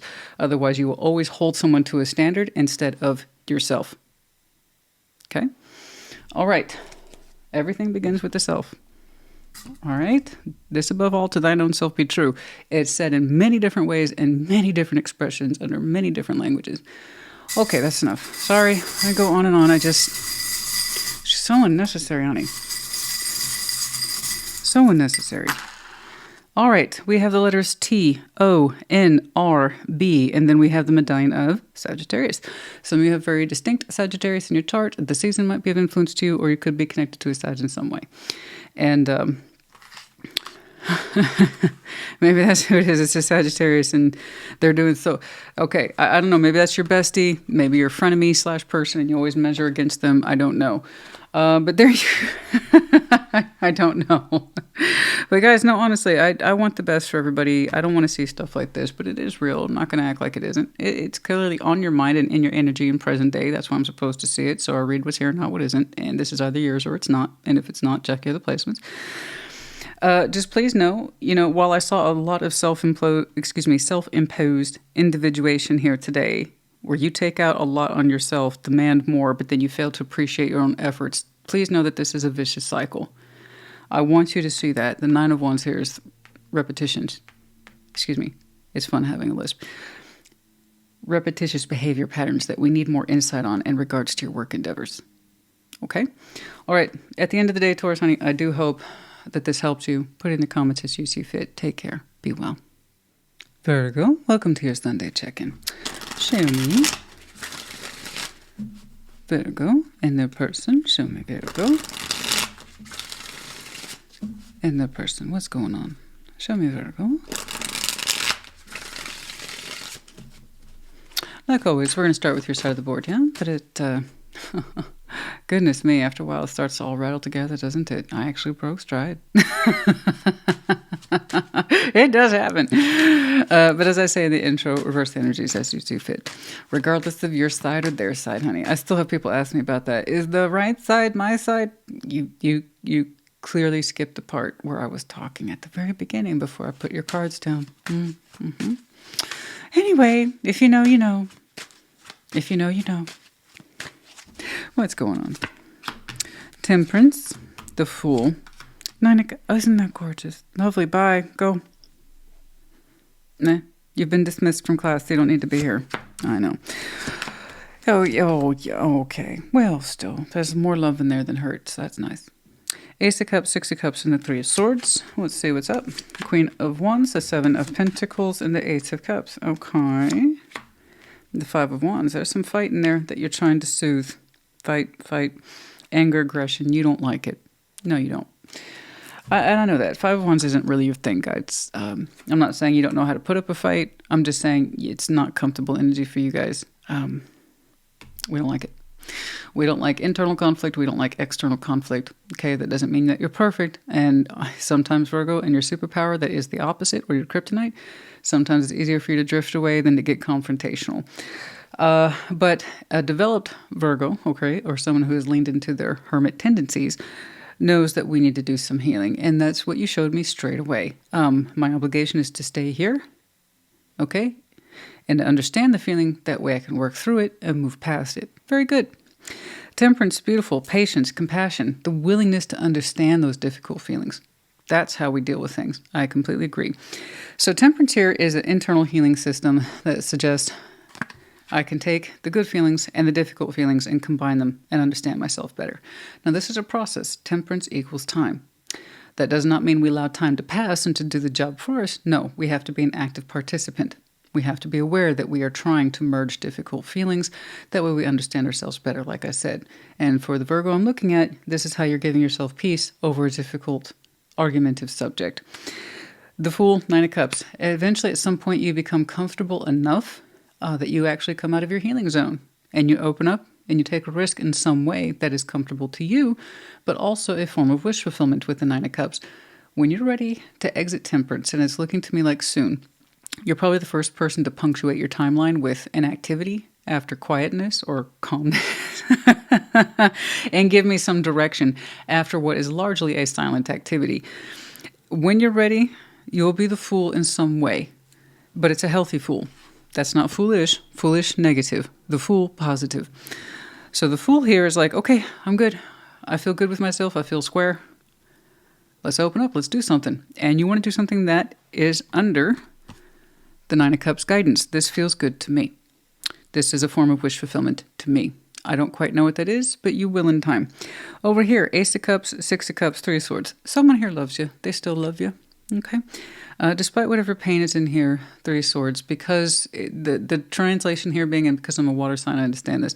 While there was pain between us, and there might still be, the fact of the matter is I forgive you because I love you.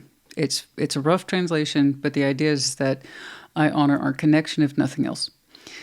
So, I don't know. If you believe in soul bonds, that's cool. But this is the kind of unique emotional undercurrent that you share with somebody, largely unspoken. Okay. But it's that feeling you have between yourself and this person that only you two had developed. It can only be that unique connection between you two. There you go. But no, they love you still. They love you still. Whatever pain's in there, it's like, you know what? Because the Six of Cups is at the heart of the reading, it's like them pointing back to the connection. Because I remember the connection and how it made me feel, or the memories put into it. I still have love for it. So, you know, this person's got a big cup. They got big feelings. And they don't dismiss what they feel. They kind of tend to work through things through their heart. Okay, they're very direct with emotion. Over here, Queen of Wands, Seven of Pentacles, the Eight of Cups. You know what's bizarre to me? I have the feeling that this is you. It should be a shared experience, but I'm not getting that. I have someone here under a kind of sense of authority with the Queen of Wands.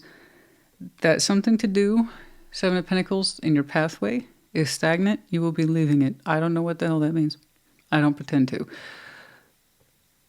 But the thing is that you feel confident about it. Now, I'm not saying over the moon confident. I'm not saying cheeky. I'm not saying negative ego. What I'm saying is that you confidently feel it's the right thing to do.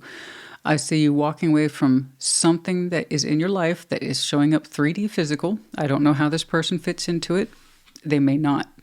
All I saw was an emotional connection, literally from them towards you. So that's it. That's all I really saw from them. So what this pathway is, you would know because it's established. Seven of Pentacles says it's established. Okay, and it took time to establish it, but it also has kind of shapen up for what it is, and it's really non-negotiable what it is. It's there, it's present. It's a root that's in your life, but it doesn't yield very much on the surface. Flowering, fruit, this kind of thing. With a certain level of confidence in you, knowing exactly what that pathway is in your life, you say you won't continue to walk it anymore, that you will indeed be walking away from it. This could be a portion of your full energy that I'm seeing. That when you open up, you could be opening up to some sort of new beginning or action that you did not think you'd be taking for yourself. But again, this was based on a sense of patience, time, and understanding. So it's not random at all. It's not impulsive. I know an impulsive action when I see it. I know an impulsive walking away when I see it. This has no impulsivity attached to it. It's just, yeah, Seven of Pentacles, whatever this is one of the things that made you angry or argumentative, combative, because largely it doesn't have anywhere to go or grow. So I see you exiting it. It's non-dramatic. You just don't want to be angry with this pathway anymore. You don't want to fight about the pathway anymore. It's kind of a distinct feature. Otherwise, you're calm as a cucumber. You're just that person that you like to be calm. You like to know or have confidence in your direction and what you're doing. And I don't know how long, because temperance, guys, is time. So I don't know how long you've been trying to soothe yourself about how to heal over this arguing, this sense of frustration, limitation. Some of you have been trying to heal over this sense of limitation over your pathway for a long time. Why am I so limited? Why am I so limited? Why am I so dissatisfied? Why am I so disgruntled? And you really took that to task. You did. You really took that to task, but it took a long time. You don't just immediately spring on a decision about a Seven of Pentacles, even if it has been a pain in the ass for I don't know how long. So you've been soothing yourself towards that, and some of you might literally be headed towards a new beginning because you understand it's right for you. And that means walking from something that you no longer feel is productive, is giving, secure, or you just don't want to argue about the pathway anymore, where your life is going and why. I don't know. This is the most interesting feature by far because I just know that this person has a history with you, that they forgive you. I'm not saying that you're looking for forgiveness, honey. I didn't say that. I didn't say Virgo's looking for, I'm just saying their heart space says so. Okay. There's forgiveness in there. There's love in there. There's memories in there. There's time in there. And yes, there's pain too. But for the most part, this person keeps a big heart for you. They have their own processes in healing when it comes to the connection between you two. So no, I'm not necessarily convinced. This seems to be, these two segments seem to be related. Well, that one too. And I don't know when and where and how this person comes into play. I really don't. Okay? But I do see you leaving behind a situation that is rooted. And you don't want to be rooted to it anymore.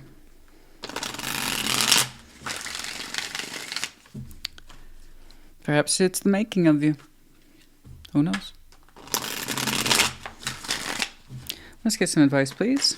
I would like to get some more advice on that for sure. The Knight of Swords. The Five of Pentacles, the Fool. Yeah. Wow. Should have gone to your advice cards. Told me straight away what's up. Yeah. I see you rushing towards some sort of break here. It's still not impulsive. You've given this a lot of thought. And then your full journey begins. Wow. So there's been not just a long-growing, stagnant pathway. That's argumentative. It was breaking for a while, or fragmenting for a while. We'll be addressing that. I told you yours is one of the few I've seen that has a distinct punctuation on your timeline of something that's yet to be. It's coming up. And that's when your Fool's activated. Damn.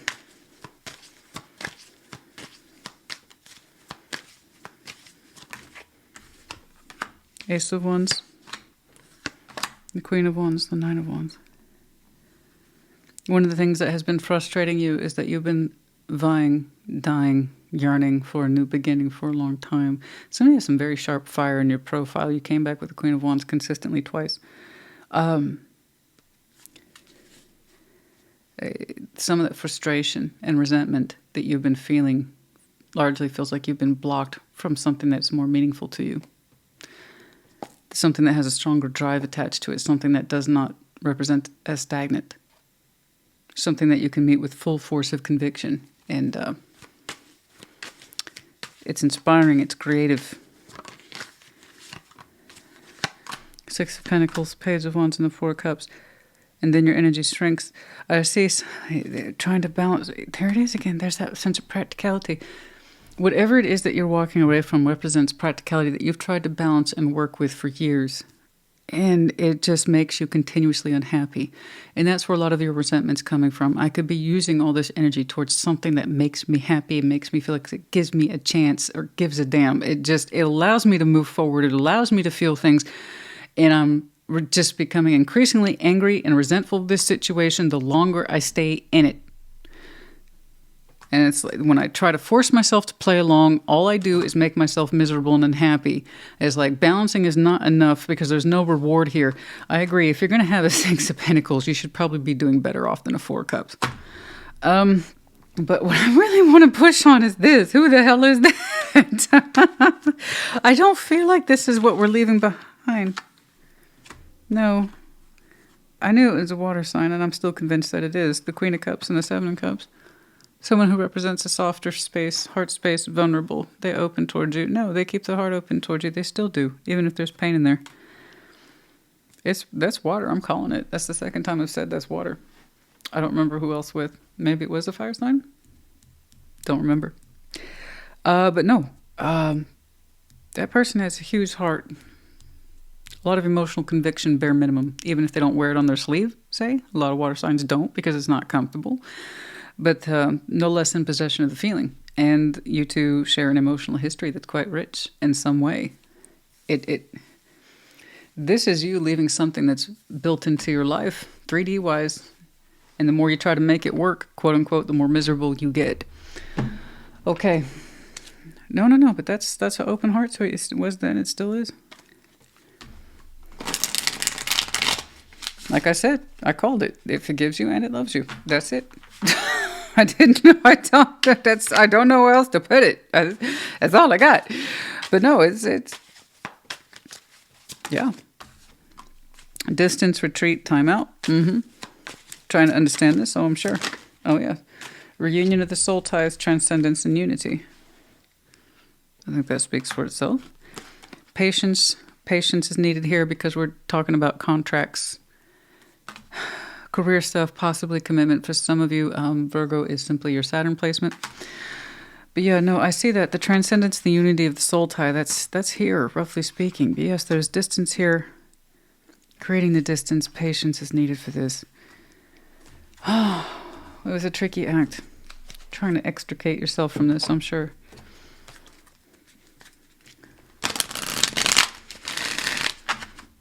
Yeah, I pushed yours a little more because I needed... While you showed me the definitions and the constraints of a 3D, you showed me so much internal happiness knowing that you now have the freedom to go. Within 3 years for some of you, this represents a 3-year process. Once more, temperance equals time. So I don't know how long you've been working through this, but roughly for some of you, 3 years. So, and at midnight. I don't know why that's important. I'm not saying 3 years from today when you're saying this. I'm saying the whole process of when you're ready to trigger that Fool might have led up to the accumulation of 3 years. Okay? You get back over here. Yeah, I know you don't like that resentment, honey. I don't, the bitterness. It's just not who you are. You don't like it. Especially if you feel like you've been held back for a long time. We have the letters E, U, Z. We have the butterfly, upright, transformation, infinity, soul loop, soul bond. We have the medallion of Gemini in the reverse. Keyword here being intelligent. Either you identify as being intelligent, you might have some very strong Gemini in your profile. The season might be important to you, or you could be connecting to in some way. We have the wheel as well as the world. Yes, as doors close, they open, but time always carries forward, never goes backwards. And then we have the medallion of Taurus. Some of you have some very interesting Taurus in your chart, could be connecting to the season, important to you, so on and so forth. Okay, I know, right? Take a breath. I just heard some of you say that. Well, honey, I got work to do, you know? I do hope this helps you. Like I said, yours was interesting because it actually had a strong punctuation of this is coming up. That full energy, particularly when you're ready for that new beginning, you'll know. And that's based once more on a background of a lot of work that led up to it. This person's heart space is incredibly straightforward. It is very loving. It is very generous. There's a lot of notes of forgiveness in there too. Whatever that Three of Swords is to them, they work through it in their own heart space in their own way. I mean, I just see them as being isolated in the larger bubble that is you. So I don't quite know how they fit into this. You would. All right. Anyway, regardless, I hope this helped you. Congratulations on your work and temperance here and understanding what's right for you. That's all any of us can do. I hope this helped. Put it in the comments. Take care. Be well. Capricorn, welcome to your Sunday check-in. Just in time for your message to be blessed by Our Lady of Perpetual Long Care. But of course, what's up? What's going on? Show me Capricorn, please. Show me Capricorn and their person. Show me Capricorn and their person. Can't say I'm surprised. It's been relatively, not just cool, but cold here where I'm at. But it's been, you know, kind of like dull gray skies for a couple days. Sun's actually been out for all of 20 minutes, so naturally the lawnmowers come out too. What's going on? Show me Capricorn and their person. Show me Capricorn and their person. No, no, no. Can't have a moment of peace, honey. No, no, no. No, no, no. There's always grass yet to be cut. Show me Capricorn. Like always, we're going to start with your side of the board, yeah? Because I explained that intro, reverse the energies as you see fit. The Chariot, the Four of Wands, and the Lovers. Hell yeah! You go on then. Six of Pentacles, Three of Cups, Three of Wands. Interesting. Nine of Wands, Strength, and the Two of Wands. Yeah, this one's going to test your resilience a little bit. You know, and the Moon, yeah, you're acting like everything's cool on the surface. And I'm actually really happy for you because, you know, inside and outside of your energy, you're fireworks. And I love that. You have a beautiful display of fireworks. But there are some things you're keeping to yourself with the Moon. And then also, P.S., the next full moon might be important. Pisces season in particular might be important, which is right around the corner from where we are. As of today, we're in Aquarius season. So there could be some critical energy for you around Pisces season. Just FYI. But for the most part, you're showing me fireworks, full on display, gorgeous. Everybody's going, ooh, ah, ooh. And you're like, I know. I know. Because you're glowing, honey. You're glowing from the inside, the outside, everywhere. You're gorgeous. But you got some stuff there under the moon that you're concerned about. And you're trying not to show that it bothers you or that it's something to worry about right now. I don't know that it's necessarily something to worry about, but you need to start thinking about it because this is how we have cracks develop. Okay, so I'm happy that you are feeling so delicious and gorgeous, and you're kind of throwing that energy. Look at me. You should look at me. You see how happy I am? It's not about you. It's about me because I'm connected to somebody, and it feels good as hell. And I'm happy that you're happy. Everybody's looking at you. If I may be so blunt, honey, I feel like if I can't do this with you or Scorpio, then there's a problem. But you're that person right now that's walking around with that look on your face, and everybody who knows you is like, did you just get laid? Like, that's the look you have. That Capricorn just got laid. And right now, you're just like, I'm too sexy. Like, I'm sexy, and I know it, that one. Yeah. And I don't blame you. Look at that. The Chariot, Four of Wands, the Lovers. Man, look at that energy. And you move towards this person. Oh my God, your energy moves towards them, your spirit moves towards them. You're like, I want to lock this down. And your intent is showing, your action is showing, your feeling is showing. You have such strength of conviction around this. So again, I want you to be aware, please, a little bit more of any of those fears that might be you're trying to like ignore. Just don't worry about that. Don't worry about that. Don't worry about that. That's not a problem. That's the stuff I want you to look at. Not to discourage you, but because you have such a high regard for this. And your movement towards it is like 0 to 100. You bypassed 60. You went from 0 to 100. Energetically, emotionally, spiritually, sexually towards this. Okay, so just FYI. You are determined to drive this towards a relationship, which is very Capricorn. This is how we're going to navigate this. This is how we're going to move it forward. We're lovers. Okay. Here's the thing. They're kind of with you, but they've dialed it back several degrees. Like, they already have an idea of how they're going to connect with you and any potential partner. So you already kind of, again, that's not to discourage you. It's just theirs is much more realistic. I like connecting with you, and I'd like to continue to do so because we are building something here. However, I have long-term vision as well with the Three of Wands. I have a certain structure in mind that I'd like to build into with relationship. In other words, they're showing me caution. This is slow or a little bit stretched out by design. So long as you are aware of that, okay, it would be cool if you could kind of match their speed a little bit. And maybe in time, they will pick theirs up to meet you more where you are, and you two can find a balance. Because right now you're telling me this is it. This is the one. This is my pick. This is my number one draft pick for the game. It's mine. Mine. You know, I got it. You are attracted to this in so many ways. And they're just now showing me development with you. Six of Pentacles is not bad in this position. Three of Cups. They enjoy connecting with you, and it's active build.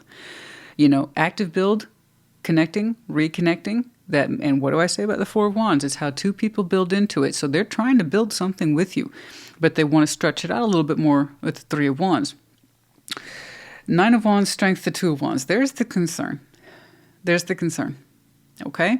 Are you showing me protectiveness over this? Absolutely. Are you trying to stay in the present with it? Absolutely. But you're already starting to show me frustration. You're already starting to show me a little bit of frustration there. Okay? Because I'm going to go ahead and take a crack at this. It's not building to the levels of commitment or speed that you were hoping for. Because you're like, that's my number one draft pick. Why don't they know the same thing I know? Am I their number one draft pick? Should they know that by now? Should I be concerned about that? Should I be angry about that? Because there's that, but you try to ignore it too with the moon. So I'm just saying, you two have different speeds. There's a little stretched out, okay? Yours is a little bit, I know what I know. Shouldn't they know the same thing? They might need more time to know the same thing that you know. Okay?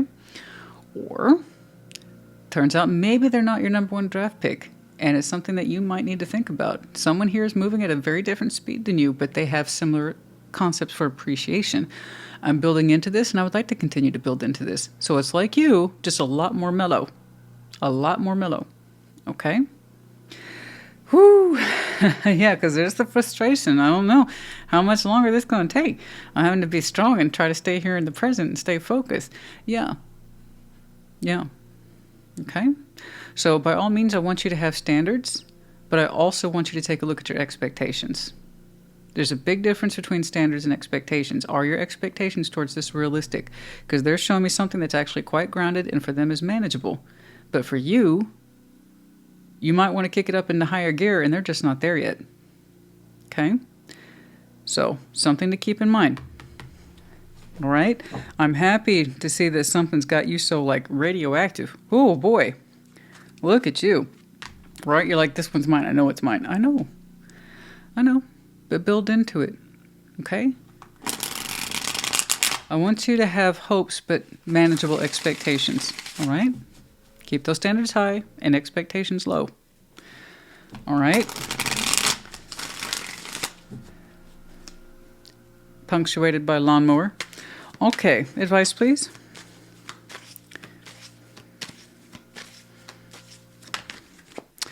Queen of Swords, the Knights of Cups, and the Four of Cups. See, there it is, the frustration already is showing.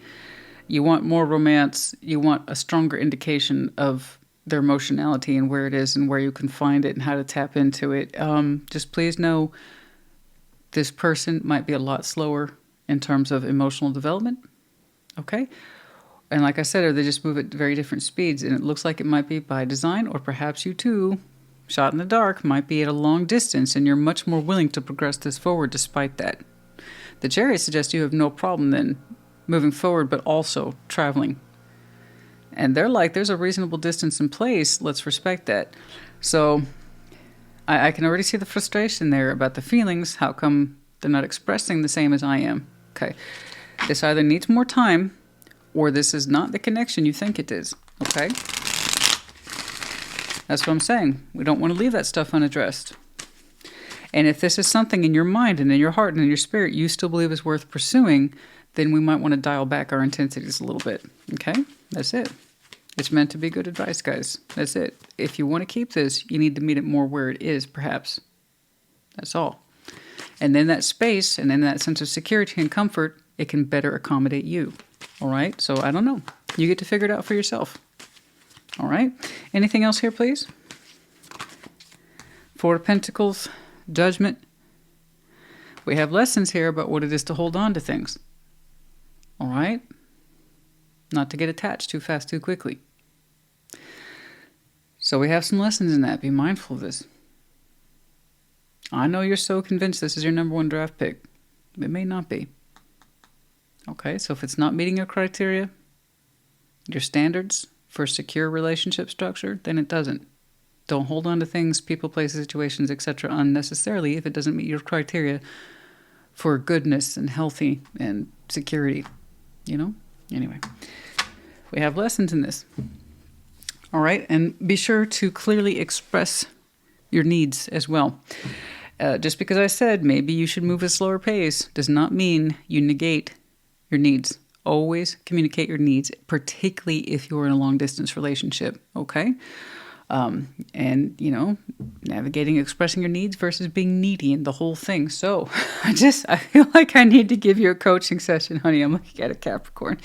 You want this so badly, but you're already getting proof that this may not be right for you, or it's provoking old fears about how things work out. And, you know, guys, we got to address this. See, that's what I'm saying. The messages are stretched out over distance. Okay, let's say you're in each other's proximity and you're unhappy with the rate of communication. Say so. Don't keep it to yourself. That's one of the smallest but simplest ways people self-sabotage all the time. They refuse to express their needs. Look, you're fine with going a day or two without texting or talking. I'm not that person. I need to be able to, if we're dating, and I know we're dating, I need to be able to talk to you at least once a day. Otherwise, it's really hard for me to maintain my sincerity around this connection and what we're doing and why. And that's just, not that it's wrong, it's just one of my needs, and it may not meet your needs, you know?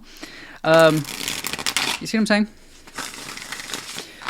So, there you go. And that's going to give you an idea, things like that, doing little things like that. They're going to tell you if this is actually your person, okay? All right. End of a cycle for some of you. Forming a new structure, listen to your intuition. Some of you are really excited because this might be one of the first relationships you have built into or felt very strongly about after the end of an old cycle. Okay, and you will very much desire forming a brand new structure, a brand new foundation. So please do listen to yourself and be mindful of past lessons, especially if you're that Capricorn, you're just opening up, but it feels so strong after the end of an old cycle. Okay, those are the ones that always tend to hit the hardest. This is our first connection, possibly relationship, after the end of a major cycle. The interpretation's different, but it can often provoke old fears. All right, so just be mindful of that. You feel stuck and helpless. Again, you need to communicate your needs more. Okay, that's all, because I see what they're able to contribute, and they feel comfortable with that. It may not be your comfort level. I need more, in which case you would be asking them to pick up more where you are. You see what I'm saying? It all comes down to your willingness to communicate. Don't keep things to yourself or they act like they're supposed to know. I don't, because they look fine where they are. So if you need more, you need to say so. Okay? Because they might communicate back to you, well, I need less. And then that's not your number one draft pick as much as you think it is. Okay? All right. And did it occur to you, with the moon being in your overview, that perhaps you desire this person so strongly because they're not as available? You know? So increases that sensation of anxiety and pressure, and I'm not getting enough time with this person. I'm not talking to them enough, and it's, oh, I could be missing out. It could be the fear of missing out is really real, but at the same time, it takes away from some of the best of our decisions. And August reverse. So for some of you, we met this person last August. Well, sometime after last August or right before it. What about it? At dusk and within 5 years. For some of you, this is, like I said, the first connection and a relationship you may have had within the last 5 years since you ended an old cycle. Okay. Okay. Again, all the more reason you need to respect yourself, listen to yourself, and remember your lessons. Okay? We have the letter A, R, F, Z, and the spatula. Profession, hobby, or for some of you, you're cooking right now. Hi, what's up? What you making? All right, Capricorn honey, I do hope this helped you. Put it in the comments. Take care. Be well. Scorpio, welcome to your Sunday check-in. Show me Scorpio and their person. Show me Scorpio and their person, please. Like always, we're going to start with your side of the board, yeah? But just to explain that intro, reverse the energies as you see fit. What's going on for Scorpio? Queen of Swords, Strength, Three of Pentacles. Okay, that's cool. Queen of Wands, the Four of Wands, and the Page of Wands. Uh-oh. Well, okay, we'll get to that. The Empress, the King of Swords, and the Ace of Cups. Two of Wands. I feel kind of bad. The thing is, you know what you want, and that's what matters. It is, and I feel bad. I don't want to do this one because you're not being a bitch or an asshole. You just know what you want, and that's not a crime. It's just when it's coming from the kind of a strong will and strong mind that you're showing me, it's going to come across like an asshole or a bitch. You know, I don't care if you're a male or female. It's a hard ass is a hard ass is a hard ass, and I don't think you mean to come across that way. It's just, again, from that position of I know who I am and I know what I want. And Two of Wands in your overview, that makes me happy. I wish more people showed me that. Two of Wands in their life. It's like I'm in the here now and I operate from the here now. That's it. Two of Wands is active decision making, which, you know, is one of the better twos in tarot. So it says, I'm here, I'm in the moment, I'm looking out upon the world, I'm not closed off, I'm not an island, I talk, I communicate, I'm thinking things, I'm doing things, more to the point. And this is where you are, and that's beautiful. I love that. Queen of Swords, Strength, Three of Pentacles. You're like, I've made up my mind, you know. And what have you made up your mind? Anything. I don't know. It's like you have a strong mind with strength on top of it. So not only do you have a strong mind, the Scorpio I'm looking at, it's got a strong will. It is kind of like saying my will, my way. But it's in that position of I know what's best for me. So I'm not going to argue with you about it, and I don't want you to argue with yourself about it. That's just where you are. And you're like, whatever this is, it's friendly. I'm friends with it. And it's going to stay that way. Because you've already thought about it. Whatever this is, trying to bless them. And I'm saying they're trying to connect to you in that way. And you're like, we are excellent coworkers. We are awesome friends. You know what? When you and I put our heads together, there's nothing we can't collab on. There's nothing we can't partnership on. And that's awesome. It's good to have friends like you. And you reiterate, that word often. We are great friends. We are great colleagues. We adapt really well. We always have good ideas, you and I. Right? This is definitely a friendship, how you doing, checking in type of connection. And you've already thought about it that way, and you're not unsaying it that way. This sucks. Because whoever is trying to connect is polite, but it's also very interested. It's persuasive. It's flirtatious. It's, hey, look at me. And there's nothing wrong with that. I got some very strong fire energy in my chart. I get it. So Queen of Wands, Four of Wands, the Page of Wands, that's all fire. So it could be literally a fire sign. And it's polite because it's like, hi.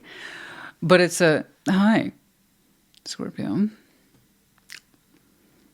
You want to come talk and hang out over here and construct in a relationship? So you're like, a relationship as in friendship that's based on a solid sense of friendship. Emphasize the word friendship. You bet. Absolutely. 100%. That's why I'm not trying to laugh at this person. Bless them. They energetically, they want to open up to you in terms of relationship. And there's fire in there. There's charm. There's flirtation. There's passion. All the good stuff. I love that stuff. I really, really do. But you're like, I'm rocking friendship these days with you. And that's it. That's all. I've already made that decision. He's like, I already had a little talk with my Scorpio self and said, Scorpio, do we want to see this person that way? And we said, no, Scorpio, we do not. So I understand and appreciate the charm. And it's Four of Wands is at the heart of the reading. So I know that they're relationship oriented. I know that they are. You know, they prioritize it. They want to build into it. They want to generate some activity with you. And you're like, well, you know what? You can never have too many friends. So there you go. Over here, the Empress, King of Swords, Ace of Cups. Again, very singular. You're looking for the one to hit your heart. Perhaps not in the fires. Perhaps not in the passionate division. That kind of comes with having a full heart for Scorpio. This is in the respect of I want my equal. You know, I'm looking for not anyone. I'm looking for the one. I want my equal. I want someone who has as much determined and focus as I do. You're showing me that you really prize being in love, you know, Ace of Cups, love above all. You're saying it's a big part of who you are and that you don't just give your heart out to anybody, you know. So the Ace of Cups, King of Swords, the Empress, all that. And it's like, I know my worth, I know my value, and I know my mind. So in that respect, you are showing me classic Scorpio emotional stubbornness. I've called you a friend and I can't remove the label, but I will reinforce the label. So, you know, I would tell this person, that's very flattering, but you might want to move your attentions on elsewhere, you know. So I don't know what it's going to take to inspire your cup. I do know with the Empress and the King of Swords, once more, you're showing me high reflection or regard for mentality, intelligence, determination in one's thinking, which again, I completely respect and understand. And the Empress, absolutely always know your worth. So while you can be quite the hard ass, you're also saying, I earned it. I know where it's coming from. I know what my worth is. And I want my equal in love and in life. And until then, you're like, I'm fine on my own. So, you know, you have a big, beautiful, juicy heart. It's not that you don't want to share your in-love feelings. But the Emperor and Empress, we must remember in tarot, they're destined always to try to find their equals. Okay? Someone who also knows their own sense of self-worth and isn't afraid to claim it or step into it or make declarations, hold themselves accountable, stay put in one direction and work outwards. Something like this. And that's where you are, that's where you function, and you won't take anything less. So I don't know. I don't know the backstory, honey. I don't know why once you put your Scorpio vision on and you're like, friend, when you assign that to them, I don't know. But you've kept them in that frame of mind sense. And that's very much like us. That's why I tell you, we have to be protective of our heart space. Because once we're in love with somebody, it's really hard to get that out of there. Or to see that person any differently. The same is true. It's like, well, you gave them a friendship label for a reason. That means you were likely protecting yourself in some way. It's like, I just don't think it's worth opening my cup towards you. And if that's true, you know that about yourself, then you are indeed the Empress and a King of Swords. You know, you have to be selective with your heart space, honey. We are so hardcore, ride and die about what we're in love with and why. It takes us forever to transform that shit. You know, it's one of the things that we drive absolutely other people, absolutely crazy with. But then they're like, everybody wants the big love. And then they have it. Then they're like, why won't you just get over it? See? It pays to be selective. All right? It pays to be selective. All right, let's get some advice, please. I don't think you need it. You've already kind of focused your mind here. Ace of Pentacles. I don't know why that amused me right now. Let me see the other ones. Why am I laughing? I'm acting like I don't get it. I get it. I get it. I'm acting like I understand. I resonate in my own way. To see the bluntness sometimes of our energy, just to see it so blunt, so unapologetically us, that it still cracks me up to this day. Like, why are we like this? And I don't know. But it's honest, bitch. Like, I don't, why are we like this? God, some of you are super intelligent. Good. King of Swords. You want your equal. You won't accept anything less. There's your equal right there. I'm looking at it. So are you. Ace of Pentacles, the Emperor, is coming. You're holding out for somebody that represents the extra, the willingness to invest, the willingness to go the extra mile to be the person that you need because they already are.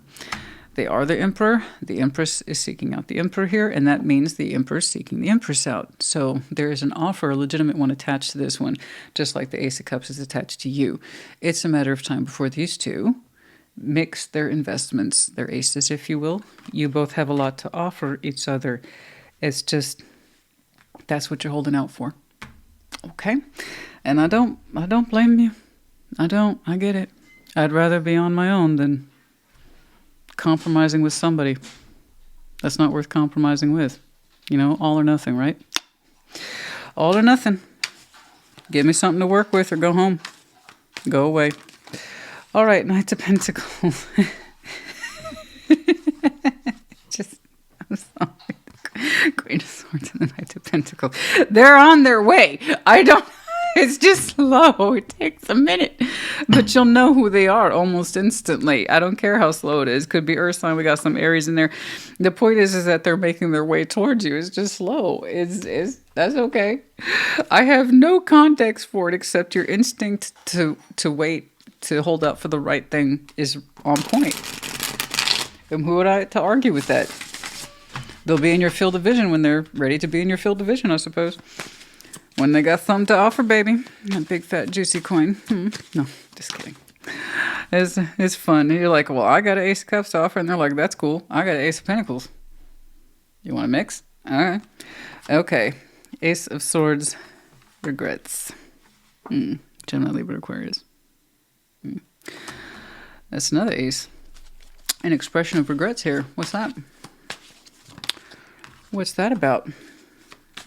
Family, home, commitment, self-love. Okay. So you don't want any regrets? This is a known thought or a known truth to you?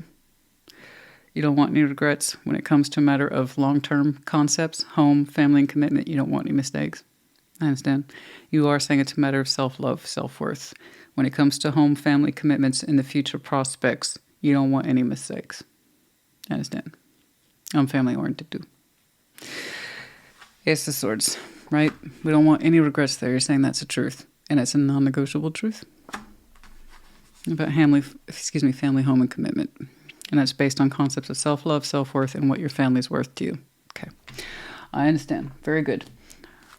I'm kind of curious, honey. When's that pentacle drop? For some of you, I just know. June. FYI. I was just... It's coming. But for those of you don't have a clue who this is, why would you? It has yet to arrive to make itself appear. No, it's just I see you holding fast to your convictions. You're like, it's just on a Wednesday. That's it. And within 18 months for some of you. And once more, I'm not telling you to wait. I would never advise that. You got to continue to live your life. If you're a King of Swords, Queen of Swords, not once but twice with an Empress, not only are you highly productive, you're highly responsible. You got shit to do, and that does not include waiting. No, don't get caught in the wait trap. You should be living life, and it's on your path of living your life that you connect with your equal, not your lesser. Okay? All right. When it's time is when it's time is when it's time. We have the letter S. Oh, S-O-S. S-O-S. Oh, no. Yeah, no. S-O and then U. U. Okay, very good. We have the butterfly in reverse. Yeah, you're not transforming this one. Yeah. We're not going to transform our thinking on this one. I understand. It's probably because you've already been through the transformative process that you understand what's correct for you and what isn't. The key, you have the key here. Make decisions to free yourself, lock yourself up. Okay, this is what you believe in and why. But it's also that sense of the key, who has the keys to unlock the mystery and love that is you. If you want to get all metaphorical about it. I like how the medallion, it's Gemini's, but it's in the reverse. The keyword intelligent once more landed on you. Some of you are very intelligent. From what I've seen here, I'd even say some of you are hyper intelligent. Okay. Okay, Scorpio, honey, I hope this helps you once more to get just that bluntness. It is what it is. Okay. I earned it. These are my experiences. These are my thoughts. These are my conclusions, and I'm comfortable with them, as you should be. Don't compromise, dear. Why should you?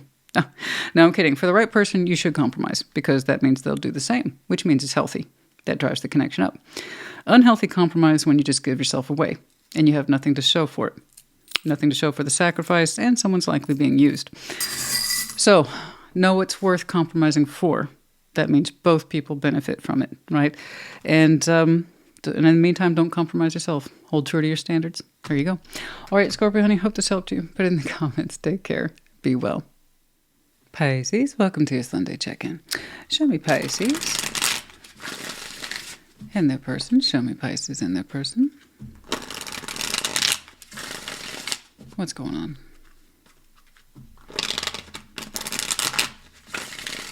What's going on? Like always, we're going to start with your side of the board, yeah? But as I explained in that intro, reverse the energies as you see fit. Show me Pisces, please. What's up? 6 of Wands, 4 of Wands, and the Emperor. Oh, my. Oh, okay. 7 of Wands, 3 of Cups, and the High Priestess. Okay. I very rarely see things like that for you, so I'm really curious. I'm not gonna lie, I'm really curious, but let's hold on. 5 of Pentacles, Death, and the 9th of Wands. See, the Queen of Swords overview, determination, focus. That's cool. That's cool. You're showing me. Let's just rip the Band-Aid off here, and then first keep this in mind. It's either is your reading or it's not, and if it's not, check your placements. Because, like I said, I very rarely see that. You're showing me a little bit of arrogance around a relationship. It's almost like you're showing off. Look at me, look at me, look at me. And don't get me wrong, I'm happy that you're confident. I am.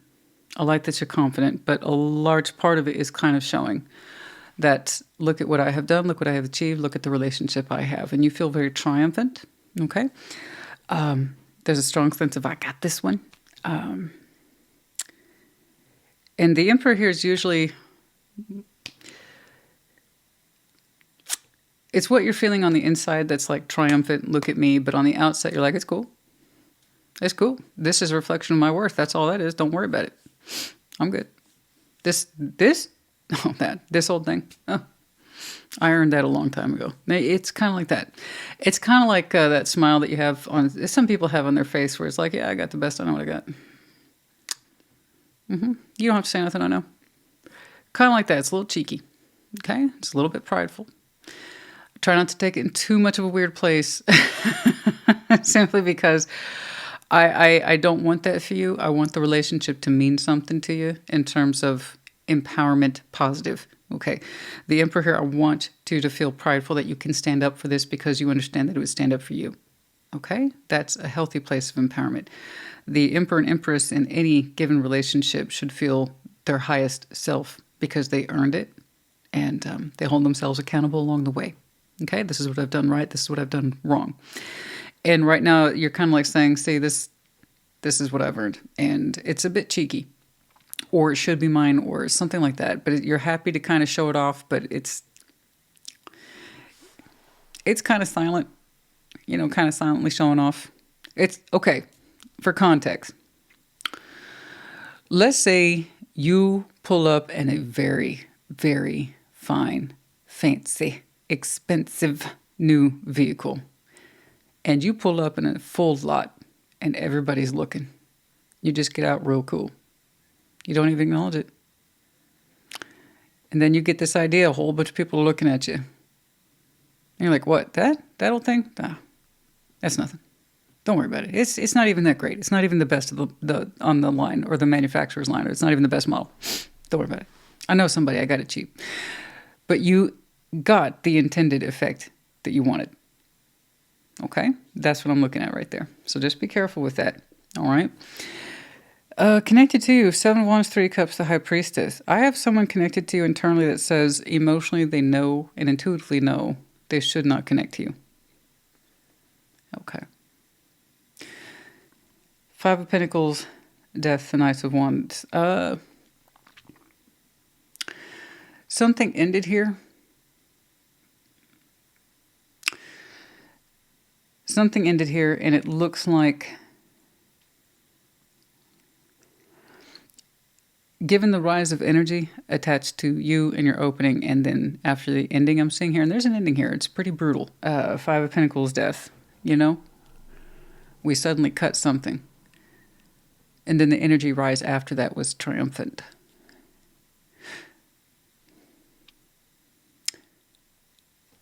You know, I would just say, be careful. Just be careful, okay?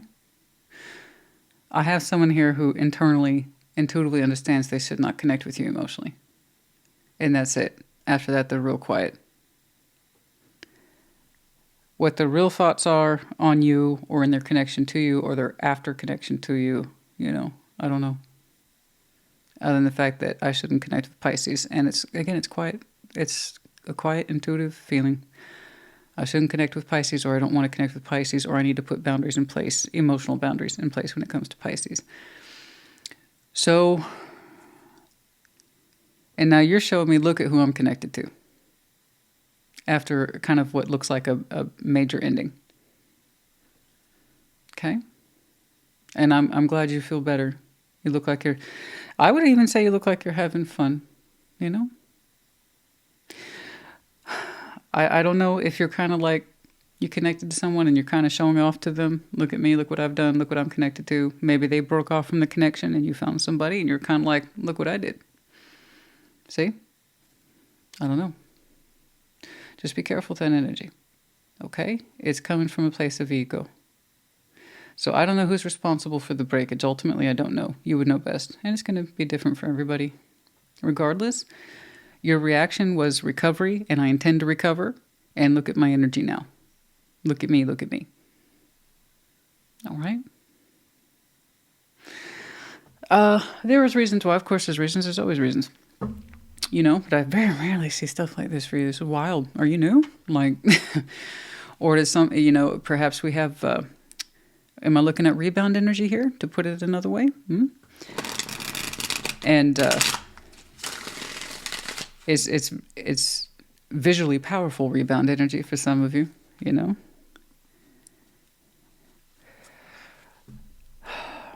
I would just say be careful with that. If someone broke things off with you and it hurt and you had a fast recovery, just be mindful of that, that's all. Because I'm not seeing much healing here. I am seeing a lot of focus to showcase what you got going on. Okay? So I don't know, guys. I don't keep up with all this stuff. Revenge posting or showing things off. That's not my gig. That's not my thing. Because that suggests we're trying to show off to someone specifically. So I personally, do I want you to feel better? Absolutely.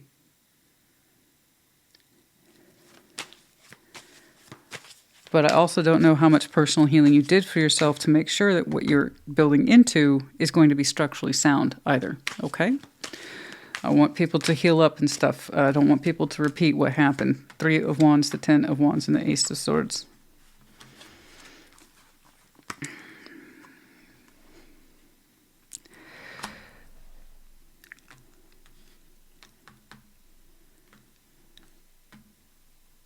There's a stress of waiting here.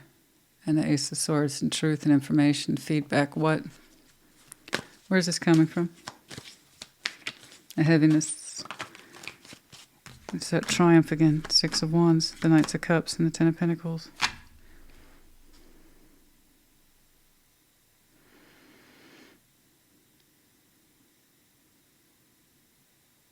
There is a sense here of a stretch of time where things got very hard, and I understand that, and someone delivered a hard truth. Okay? But it's kind of like saying, given the time or the distance here, I couldn't achieve success with this, I'm going to be determined to achieve it somewhere else. And it's kind of in the interest of, you know, look at me now. See, I could get this. I could acquire this. I couldn't get it with you. Fine. That's your problem. But that's not going to stop me, nor should it stop you. I just want to make sure that you're okay. That's all. I don't want you to carry anything residual over into this. I really want you to step into this and claim it as the Emperor, as opposed to, see, I'm victorious in the end. There's a big difference, guys, when I see somebody do dramatic cuts like this, and then they're like, okay, I'm back out there, I'm in the game. Then it becomes indeed a game instead of a way of life or a way of living that's thoughtful and healing and respectful to one's sense of self-worth and self-love, which you didn't show me. Just a kind of urgency to get back out there and maybe prove a point. So having said that, yes, I want you to expand your foundation. Yes, I want you to find stability after something that proved to be very unstable. I understand. But don't go chasing waterfalls, you know what I mean? All right? I want you to be happy. I want you to be confident, but not at your own cost. All right?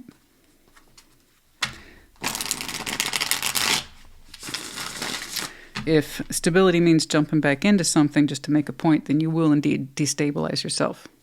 All right, that's all. That's all I'm trying to say. But hey, tarot doesn't dictate action. You do. Tarot's the proof of choice, not the absence of it. So just be mindful. There's a good chance that this one's not your reading. I'm sure it isn't. So I don't know who I'm supposed to be reading this for. I have no idea. Separation, longing. Separation is twice. 3 of Wands twice. Meaningful coincidences. And separation. We separated from this. Perhaps we thought it would come back. I don't know. Separation's here twice. Have we had a couple of rodeos with the same person? And someone's like, okay, this time we're absolutely done. The signs are here. The signals are here. This is absolutely done. And it's like, we can't believe it. You know? All I had from this person is what looks like a kind of weird Yelp review. I would personally put boundaries in place. I can't connect with Pisces, or I'm not supposed to, or it feels weird, or it feels wrong. It's something like that. Separation was imminent. I don't know, but it's here twice. Something to think about.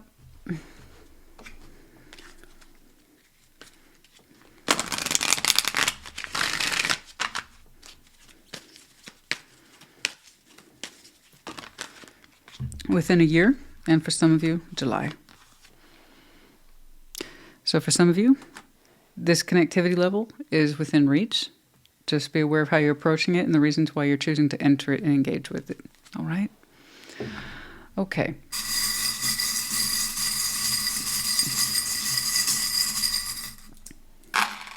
We have the letter L, H, T, S. We have the 4-leaf clover, a little bit of luck here. And then we have the medallion of Aquarius in reverse, the key word here being friendly.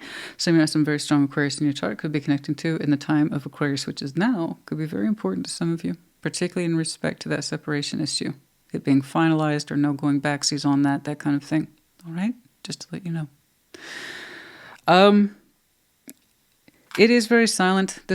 I'm going to be honest with you. I get a feeling that just because it's silent doesn't mean it went about things the right way. There's a good chance this person just blocked and gave you no explanation, especially if you've too. I don't care if people just discontinue communication after a couple of days or weeks. You don't know each other. Therefore, there should be no obligation to continue communication. I'm sorry. I strongly believe that. It's like, I don't know you well enough to give you an explanation. I don't want to connect. That's it. But if you've known somebody, or we're having memories, you know, we're building emotions. We have some sort of structure here. No, blocking's not good. It would have to be something really bad for me to really give people the advice of blocking, such as abuse, etc. Then you don't owe that person shit. You're just out, gone. Okay. So this person, it does have a whiff, I grant you, of passivity. Just because they feel that they shouldn't connect with you and they put boundaries in place doesn't mean they went about it correctly. And that might have shaped you the wrong way. So don't let someone else's poor behavior or fumbling of the ball or how they handled this put you into a negative space either. Don't pick up some hot-looking connection to compensate for the fact that they fucked off and they didn't bother to tell you why. I completely agree that's an insult, but that doesn't mean you have to insult your life with a poor decision either. A negative and a negative does not equal a positive. Okay? It doesn't. It's like, well, they rejected me without explanation. I'm going to go get into some crazy hot relationship and say, I'm proud of it. Yeah. You're setting yourself up for some failure, especially if this proved to be an unstable situation where you two were constantly breaking up and getting back together, because there was a hint of that too. Separation was attached to you both twice. And they might have finalized it. But the point is, don't let someone's poor ability to express themselves reflect in your judgment. It's like, well, that's who they are, and I won't do that. Okay, that's all I'm saying. All right, that's it. I'm going to get off my soapbox there, because I just want better choices for you. And because what you're entering here, you look proud of it, but it doesn't look solid, and it doesn't look like it's based on emotion either. All right? So just FYI, that's their bullshit. If they did a silent ghost and they're in that position, or you two knew each other long enough that you should probably give each other an explanation. That way you both have some reference to closure. Again, closure can absolutely begin with the self. I will always insist upon that. It's an unpopular opinion, but it's not really an opinion, it's fact. You don't need the other person's permission for closure, but if you're so lucky as to get it from the other person about why I'm separating from this, or I don't want to talk to you anymore, it's good. How else can we learn and grow unless we get feedback? So if somebody decided you weren't worth the feedback, they would just ghost you without word. That means they weren't interested in you growing or developing, and they weren't interested in that for themselves either. Okay? So do keep that in mind. That's all. That's all I'm saying. I hope that makes sense. All right. Pisces, honey, I do hope this helps you. Put in the comments. Take care. Be well. Cancer, welcome to your Sunday check-in. Show me Cancer. And their person. Show me Cancer and their person.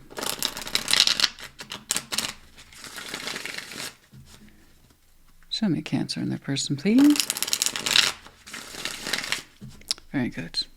My goal is we're going to start with your side of the board, yeah? But just explain the intro, reverse the energies as you see fit. What's up? The Emperor. The Hermit. Oh, Justice. My. Look at you. Ooh. Lovely. 3 power cards just on your downline. Up. Hair. Hair's getting long again. The Tower, Ace of Swords, 5 of Wands. Whoa. Oh. Damn. All right. We'll get back to that. If we dare. King of Wands, Ace of Cups, the Magician. I bet you are. But we're not done with this story. Hold on. 10 of Pentacles. I can see that you keep yourself grounded and founded. I love that. You clearly have a 10 of Pentacles already attached to you. So the overview is exactly what it sounds like. It's an overarch of where we currently are, have been, and likely will be for some time. So the 10 of Pentacles ain't bad. You built a foundation, and you're currently in a space of maintaining it. Congratulations. 10 of Pentacles are not easy to come by. They take a lot of work and therefore a lot of maintenance. So you're all about stability, focus. And you got this. I know you do. The Cancer I'm looking at, look at you. Look at that. The Emperor, the Hermit, Justice. I will do right by me. I will do right by my foundation. I'm going to heal. I'm going to grow the hell out of this. So your determination to keep things fair, square, balanced, empowered, in charge, to stay focused on your path, to heal. I don't know what you're amping up for. Originally, I would have put down your downline, and then I saw this, and I'm like, oh, okay, I know what you're amping up for. But, but you're like, I'm going to be the best Cancer, or if Cancer is not your dominant, I'm going to be the best person I can be. I'm going to focus the hell out of this. I'm going to stick to what matters in this life that I have built, and I'm going to be in charge of it all. And above all, I'm going to be in charge of myself. I'm going to learn from my past experiences. I'm going to stand in my power. I'm going to take accountability for everything. It's like, look at you. You look so amped up. Somebody had their shot of B12. I mean, you're like, and it's going to be fair, technically, legally, spiritually, everything. Everything. From this day forward, I'm going to be the best whatever I can be. And you honestly believe that, and your energy is reflecting it. And you're just, so you may not feel that way. Okay, but where it counts, on the inside, you're showing me strength of will that's calm, steady, and it's kind of like, I'm going to take this thing one day at a time, and I'm going to do the best for myself and my foundation that I can every day. So realistically, that's what it looks like for a real person. energetically, you're blowing up, but in all the right ways. It's not random. It's not scary. It's not, that happened over here and I'm sorry for them. But for you, you're like, I have never felt more correct in my life. I have never felt more in alignment in my life. I got my shit together and it feels good and I don't want to stop. So that's what it looks like. Over here. Tower, Ace of Swords, Five of Wands. Somebody got disillusioned hard. Somebody got disillusioned hard. Core. And it pissed him off. Somebody else had something similar, not the same cards, but the concept was more or less the same. Yes, the truth will set you free, but first it will piss you off. And this person is the absolute definition of that. I don't know if it was you. It may not have been you. It might have been their own particular circumstances. I honestly don't know. Where they had a core belief was not just challenged, it was toppled. So they learned something, literally learned something, and they learned it the hard way. What you have been believing is false. What you thought was true is a lie. What you have been telling yourself for I don't know how long has been wrong, and it's been wrong for a long time. And it made them mad, Five of Wands. So I don't know who delivered that tower. Either you blew their world up with a hardcore truth, or they were subject to it, with or without your direct influence. I honestly don't know. The tower could be an internal source, where they learned something the hard way on the inside, or was external. Someone told them, they saw something, they did something, and it blew up in their face.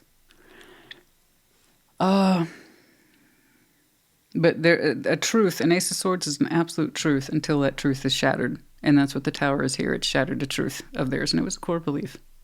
Something they absolutely assumed was true, or always had assumed to believe was true. Okay? That got challenged big time and kicked out the door. Five of Wands, and they pissed. They pissed. What it relates to, I don't know, except that you seem to really live by the ideals of never backing down from your truth again and maintaining your peace and sense of balance at all costs. And you know what it is when somebody finally defeats one of their bad habits and they're like, I'm never going back to that again. I'll never do that again. I'll never pick up that cigarette again, or I'll never blah, blah, blah again. That's where you are, except it's fairly large in terms of your personhood, your overall sense of self. So, I got to live life to the best of my abilities. This is my truth. This is my balance. This is how I measure up. This is how I take responsibility and accountability. This is uncomfortable, guys. The Emperor and Empress stuff, when it's done correctly, it's very uncomfortable. Not everybody can own their truth. Not everybody can say, this is where I fucked up. Not everybody can say, this is what I did right. Honestly, people think they're empowered, and somehow that gets translated into that I'm empowered because I get what I want. No. No. No. You don't get to positions of power by getting what you want. You get into positions of power because you know who you are. So it's a place to be earned.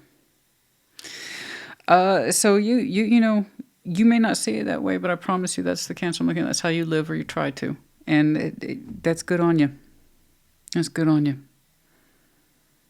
I don't know who got hit with that, but damn. King of Wands, Ace of Cups, the Magician. And again, more individual energy. I don't know how this person's attached to you. I honestly don't. Maybe you're the influence. Maybe that you were the person who delivered their tower. I don't know. Maybe you really thought it would help them, or it was in their best interest to know something difficult. But as for yourself personally, you are jazzed up. You know, you're like that person who got tickets to the concert that they wanted to go to so bad. And you and that's what you're doing. You're like, I'm amped up. I can't wait to go.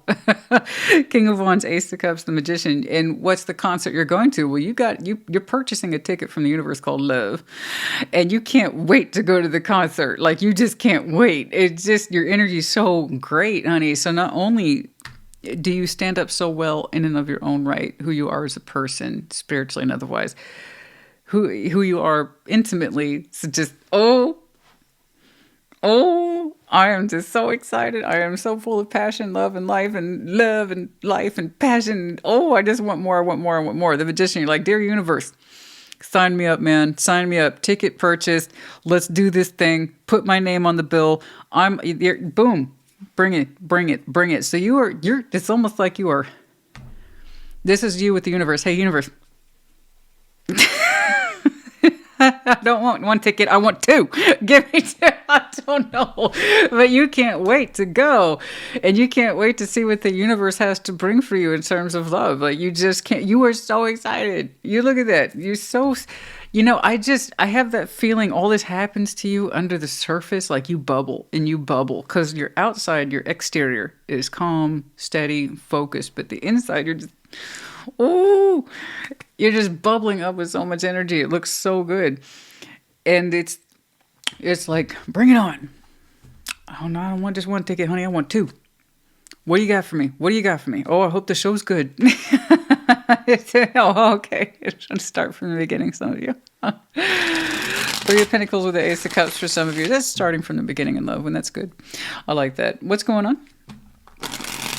Let's get some advice, please. So I don't know what that is, honey. I have no clue. I have not a clue. I don't know how it's attached to you in the real world. I have no idea.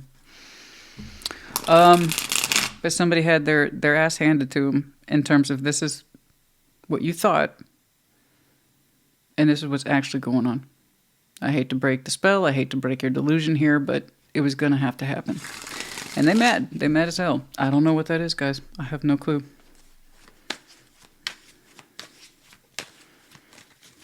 Something we always assumed to be true is no longer true. And they're having to learn that the hard way. Queen of Cups and the Five of Pentacles. Heartbreak. What about it?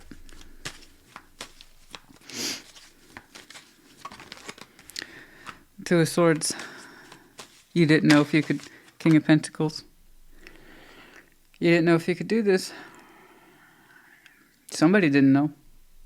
Somebody didn't know if they could break away. Or if their feelings for a situation were over. And that was a practical thing. That was a love thing. We questioned our feelings for a long time. And then we also questioned the practicality of it for a long time. Queen of Pentacles. What about it? Four of Pentacles, Ten of Cups. Somebody wants to stay. Or they always assumed, bare minimum, that we would always be able to balance under the same banner. Somebody wants to hold on for the sake of familiarity. This is not you. This is the person who had the tower attached to them. Somebody always thought or assumed that they would hold on because they were comfortable. So the delusion then would be thinking you would ever let them go. Or that you would have a reason to.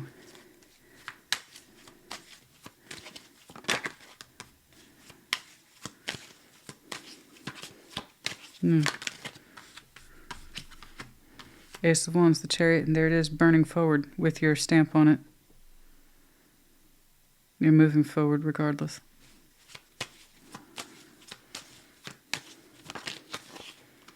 To a new beginning. It's really non-negotiable to you. I don't know that this person has any particular crime attached to them, but they did have something, assuming always to be true. Particularly as it relates to the comfort zone. And that things weren't going to change and they don't want them to change. So they always assumed then that this would be a happy, harmonious relationship structure, maybe. Or they assumed that you were fine and that you had been fine, or that you didn't have any more additional needs to be met. Because there is such a strong assumption here that all is well, just because they had a need to understand that nothing was changing, which again is a very strong false core belief. I really need to believe nothing's going to change because it suits me, not that it necessarily suits you or us. So that was a very false belief then. Because I need to know that I'm okay, I'm going to go ahead and assume by extension that you are too. And that was a big no-no. You can't do that. That's why it's important to check in with your partners. Why else are they your partner? You know, if you're not going to take into consideration, are you okay? Are you happy? Can I say, guys, you know, the little things, they add up. They do. You stop giving a damn about what your partner's experiencing, that's a big problem. Okay, yeah. Toxicity, bound patterns, slow and steady. We've been like this for a long time. It took a long time for us to understand this. It took a long time. We all have patterns, guys. We all have patterns that we follow, and some of them will be toxic in nature. No human being gets out of this thing clean. Okay, let me make that clear. We all have toxic patterns, and to some way, to some extent, to some severity. We do. You know, and if we're in a good, healthy partnership, we understand it better and we help our partner rise, not lower into them or sink into them or stay in them. We got to ask ourselves, am I helping you? Because you don't seem to be helping me. You seem to be stuck in your ways here with no signs of improvement. So how can I possibly be good for you? Because I know for a fact you're not thinking about how you're good for me. That's strong dialogue. Anyway. We have the letter H, one letter H. We have the cat in reverse, upside down, not listening to the intuitive process at all. That's happened. Why is H so weird? Why is H standing out to me like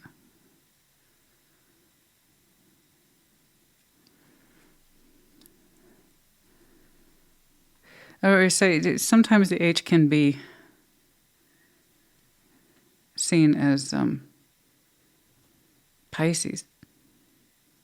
And the Pisces medallion is here. It doesn't have to be, but I don't know why the letter H, why is that such a prominent? It's so prominent.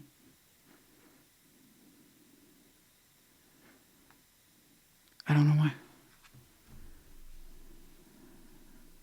It's not even about a letter or somebody's name. It's literally the letter H is prominent in my mind's eye, and I don't know why. I can't see it. I'm sorry, guys. Anyway, we have the medallions here of you, Cancer, but it's upright. Some of you might have some very critical, not just critical Cancer as in dominant. I mean, one placement that might be super specific. And here we also have Gemini and Pisces, like I said. Intuition as well as intelligence. They should work together, not against each other. But anyway, other than Cancer, obviously you might have some very strong Pisces and or Gemini in your chart. Could be connecting to, or their seasons might be important to you for some reason. Gosh, yours was really interesting today. There you are. Driving towards those aces. I know. And I don't know when that giddiness hits you in terms of you know that you're actively asking from the universe a new beginning, that you're ready for a massive reset. I don't know. In my eyes, it looks like it's what you would call soon. But what does that mean? How long did it take you to work into that? I have no idea. Especially since it took us so long to understand the bound patterns we have to this. In January, oh my gosh. Some of you will be breaking in January. Oh my God, it's so soon at sunset. Oh my God. Walking into the sunset, Jesus. Are you going to walk against the wind too? Like super cool? Damn. Like something out of a fucking movie. Okay, wow. Wow. Gosh. And so your life begins. Or rather redefines itself, writing a new chapter, however you want to do it. I hope this helps you. Put it in the comments. Congratulations. Take care. Be well.